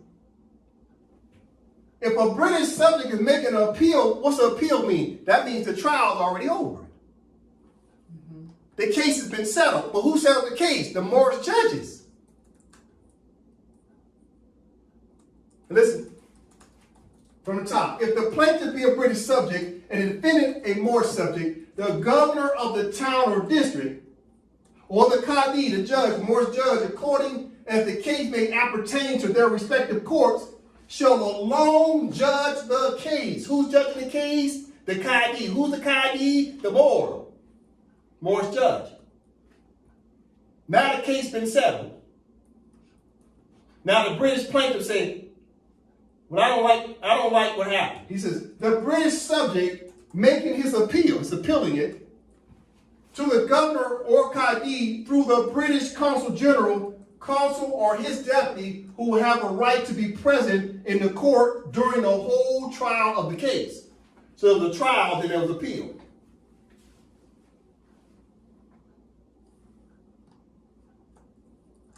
Listen, Dre. In like manner, if the plaintiff be a Moorish subject and the defendant a British subject, the case shall be referred to the sole judgment and decision of the British Consul General, Consul, Vice Consul, or Consular Agent. The plaintiff shall make his appeal through the Moorish authorities, and the Moorish governor, Cadi, or other officer who may be appointed by them shall be present if he or they so desire during the trial and judgment of the case. Should the British or Moorish litigant be dissatisfied with the decision of the Consul General, Consul, Vice Consul, Governor, or Cadi, according as the case may appertain to the respective courts, he shall have a right of appeal to Her Britannic Majesty's Charge of the Affairs and Consul General, or to the Moorish Commissioner for Foreign Affairs as the case may be. So what's happening? Well, you see this word in like manner? So in like manner, let's say the plaintiff be a Moorish subject. So now the Moor is a plaintiff. In like manner, the Moorish subject, right? If the Moorish subject is a plaintiff, and the defendant a British subject, the case shall be referred to the sole judgment and decision of the British Consul General. So what does that mean? See, when you're the defendant, you get home court advantage. So if the Brit is a defendant, he gets to use British judges. If the Moorish defendant, he's supposed to use Moorish judges. This is what this treaty was saying. But once the trial's over, who do you have to appeal it to? Only the Moorish judges get to appeal it. But it also gives some further assistance. So watch this from the top. In like manner, if the plaintiff be a Moorish subject, and the defendant a British subject, the case shall be referred to the sole judgment and decision of the British Consul General, Consul, Vice Consul, or Consular Agent. The plaintiff, who's the plaintiff? The Moor, the plaintiff shall make his appeal through the Moorish authorities. You see that? So it's appealing to the Moors. And the Moorish governor. Oh, so the governor's Moorish. This is Great Britain.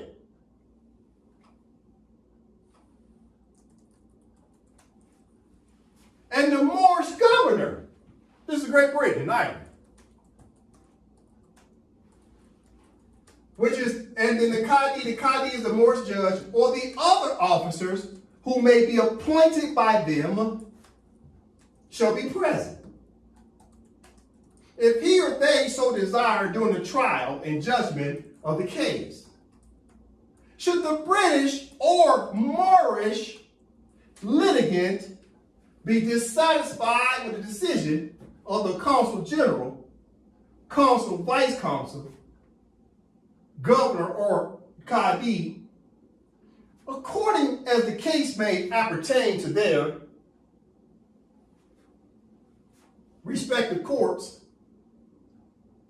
he shall have a right of appeal to Her Britannic Majesty's charged affairs and Consul General, or to the Moorish Commissioner for Foreign Affairs, as the case may be. You see what's happening? So they're sharing these jurisdictions.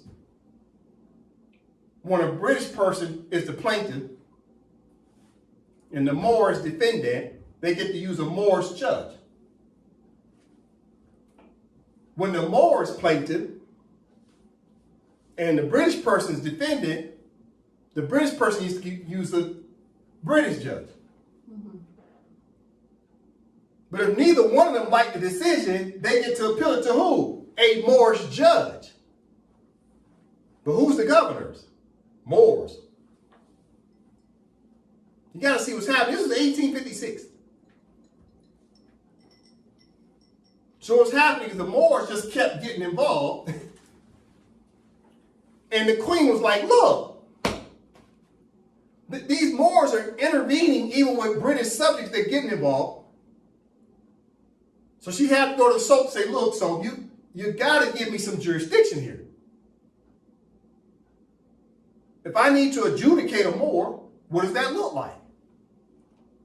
If a Moor needs to adjudicate a British subject, what does that look like? And what if a Moor or a British person needs to appeal? What does that look like? We got to settle these things regarding what? Subject matter jurisdiction. But what's the proper court? Consular court.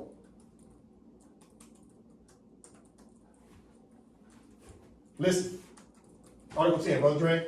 Article 10, a British subject suing in a Moorish court of law, a subject of the Sultan of Morocco, for a debt contracted within the dominions of the Queen of Great Britain, shall be required to produce an acknowledgement of the claim, written either in the European or Arabic characters, and signed by the Moorish debtor in the presence of and testified by the Moorish consul, vice consul, or consular agent, or before two witnesses whose signatures shall have been at the time or subsequently certified by the Moorish consul, vice consul, or consular agent, or by a British notary in a place where no Moorish consul, vice consul, or consular agent resides.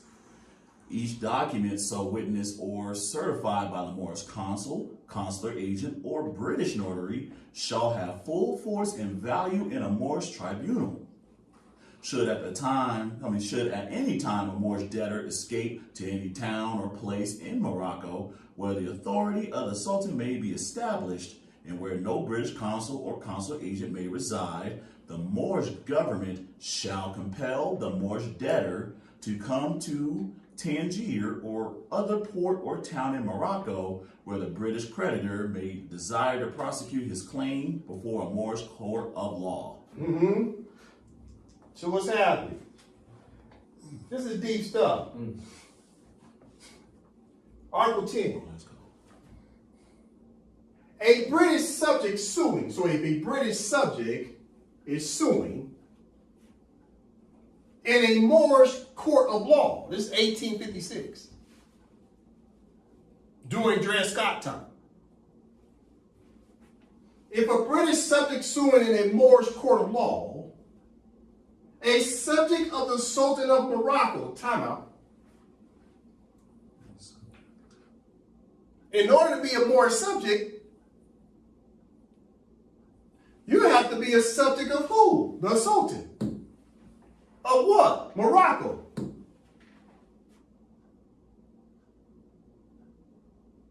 Moors been running around talking about, I'm a Moorish American of the Moorish Science Temple. Did you claim that you're a Moorish subject of the Sultan? I'm going to ask the question again. Have the Moors claimed to be Moorish subjects of the Sultan? And the answer is no. So how the hell are you running around talking about you're a Moor? That you got some type of immunities and you haven't even recognized the Sultan. You have to come under the Sultan's protection. Moorish Americans don't even talk about the Sultan. But they keep talking about the Sultan's treaties.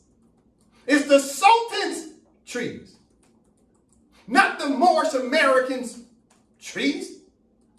Moorish American is a nom de guerre. It's a misnomer. It's color of law. It's color of authority. It's colorable. Meaning what? Null and void. I am tired of Moorish Americans telling black people that they're Moorish Americans. That's a damn lie. The only way to be a Moor is to come under the sovereignty and jurisdiction of A, the Empire of Morocco, not America, and B, to recognize the Sultan as what? Head of state. Not because I say so. Look what the treaties are saying. And Moors keep saying treaties, supreme law of the land, and you're violating the treaties because you keep recognizing everybody but the Sultan. The foolishness. Article 10. A British subject suing in a Moorish court of law, a subject of the Sultan of Morocco, you got to be a subject of the Sultan of Morocco, meaning you have to be a national of the Empire of Morocco and recognize the Sultan as head of state. Fool. Article 10, a British subject suing in a Moorish court of law, a subject of the Sultan of Morocco, for a debt contracted within the dominions of the Queen of Great Britain, shall be required to produce an acknowledgement of the claim, written either in European or Arabic characters, and signed by the Moorish debtor in the presence of and testified by the Moorish consul. This is 1856. What's my point here? This is all about the Moors. It's all about the courts. Moors don't know nothing about this. Article 11. Article 11. Should the British Consul General or any of the British consuls, vice consuls, or consular agents have at any time occasion to request from the Moorish government the assistance of soldiers, guards, armed boats, or other aid for the purpose of arresting or transporting any British subject, the demand shall immediately be complied with or on payment of the usual fees given on such occasions by Moorish subjects. Article 12. If any subject of the Sultan be found guilty before the Cadi of producing false evidence to the injury or prejudice of a British subject, he shall be severely punished by the Moorish government according to the Mohammedan law. In like manner, the British Consul General, Consul, Vice Consul, or Consular Agent shall take care that any British subject who may be convicted of the same offense against a Moorish subject shall be severely punished according to the law of Great Britain. Pause. Article 12. If any subject of the Sultan be found guilty before the Cadi, Cadi is who? The Moorish judge, of producing false evidence to the injury or prejudice of a British subject, he shall be severely punished by the Moorish government according to the Mohammedan law. In like manner, the British Consul General, Consul, Vice Consul, or Consular Agent shall take care that any British subject who may be convicted of the same offense against a Moorish subject shall be severely punished according to the law of Great Britain. You see how Great Britain is trying to work things out with the Sultan dealing with these Moors. They're trying to make a distinction of nationalities because they're trying to do what? Cohabitate in the same jurisdiction under different sovereigns. This goes back to 1856. Don't let the United States of America fool you. They already know how to cohabitate with the Moors. But what's the problem in the United States? It's called greed. They don't want to share jurisdiction, but yet they know they're obligated. This is why they're acting and panicking and acting frantic and trying to get the Moors out of the office of the United States of America. The Moors were never supposed to be sitting in the governmental chairs of the United States of America. The Moors were only supposed to be sitting in the chairs of the Moorish government. And the Donald Trump's administration, Greg Abbott of Texas, they're not telling the citizens of the United States the truth. Or why they're doing this gerrymandering and trying to indict black Moors to remove them from seats. Because Donald Trump knows how powerful the Moorish government is. He knows that the Moorish government has jurisdiction over this land. Now, let me say this for the record.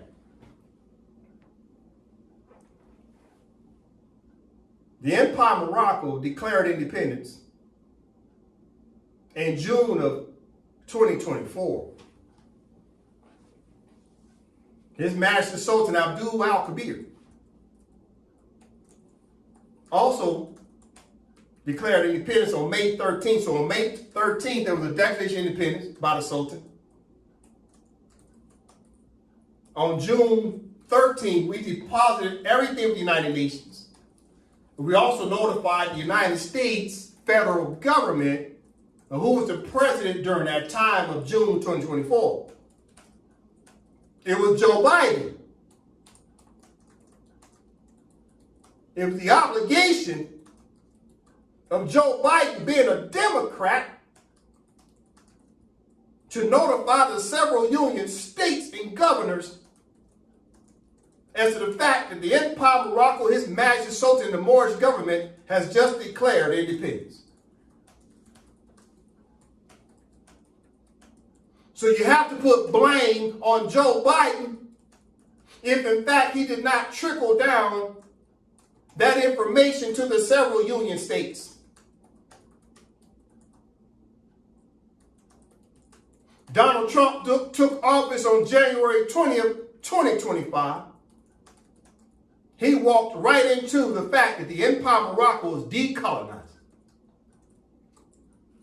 So shame on him too if he hasn't notified the several union states and the governors of the fact that the Empire of Morocco has declared its independence. You see, both the Democrats and the Republicans are at blame for trying to slow walk this thing.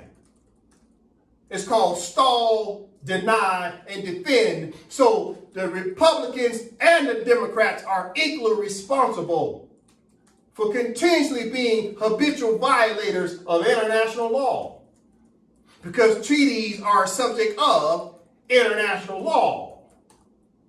So the Democratic Party, the Republican Party, and the white supremacists are all staying quiet because they don't want this to happen in terms of the fact that the Moorish government gets to run the jurisdiction and sovereignty. Now, I'll continue to read a little bit more about this in class 172. But before we start reading the case of France versus the United States of America, I have to take you back to 1856, where all this started, because the Sultan was allowing Great Britain to naturalize the Moors, but at the same time, the Moorish government was still governing, but they were sharing jurisdiction. This is my point of the class today. They were sharing jurisdiction between two sovereigns and two jurisdictions by utilizing the consular court to settle disputes. So before I close out and get back to good sister Ann Johnson, because see, she's about sharing. These are the type of Americans, and these other Americans back here, these type of Americans that the Moors, such as Jasmine Crockett is a Moor. She's a Moroccan and she don't know it. When the Moroccans and the Americans start to work together under a shared jurisdiction, we can create peace and security in this land. But as Ann Johnson was pointing out to them racist, extremist Republicans, it's not the Republican Party, it's the extreme part of the Republican Party. She was calling them out, calling them cowards. And it was a grab for power. You see, good sister Ann Johnson, I hate to tell you this, but I'm going to tell you because you're going to find this out in the next 3 to 5 years. Listen to me very closely. See, you're thinking nearsighted. You're not focused farsighted. You see, my good sister Ann Johnson, you don't realize you're the person that's under attack. You see, you're focused in on Jasmine Crockett losing her seat. But the reality is, once they remove Jasmine Crockett, guess who's next? It is you. You see, if Donald Trump and the extreme party can get rid of all the blackamoors out of the government, guess who they're coming for next? It is you, Ann Johnson. They want to deal with people like yourself because you got a good heart. You like to share, and capitalists don't like Americans like you. So you think they're attacking Jasmine, but the reality is they're coming after you because, see, if they get Jasmine out the way, which is way easier to do because they know she's going to pledge her allegiance to Empire Morocco sooner or later. Guess who's left as a white American? It is you. And you got to deal with Donald Trump. It's you and your other white Crayon American citizens you got to deal with. So you're going to be left over there with them white extremists. You are the target, not Jasmine Crockett. I'm trying to tell you something. You got to hear what I'm saying. You're thinking nearsighted. You got to think farsighted. They're coming for you. They got to get you out of office too. Now see, you're trying to hold on to Jasmine Crockett because you need as many Democrats in your party as possible because the black people been holding up the Democratic Party. Without the black people, the Democratic Party is done. That means you're done, Ann Johnson. So you got to see what's really going on here. They're coming for you, too. I end with that. Islam. Islam. Islam.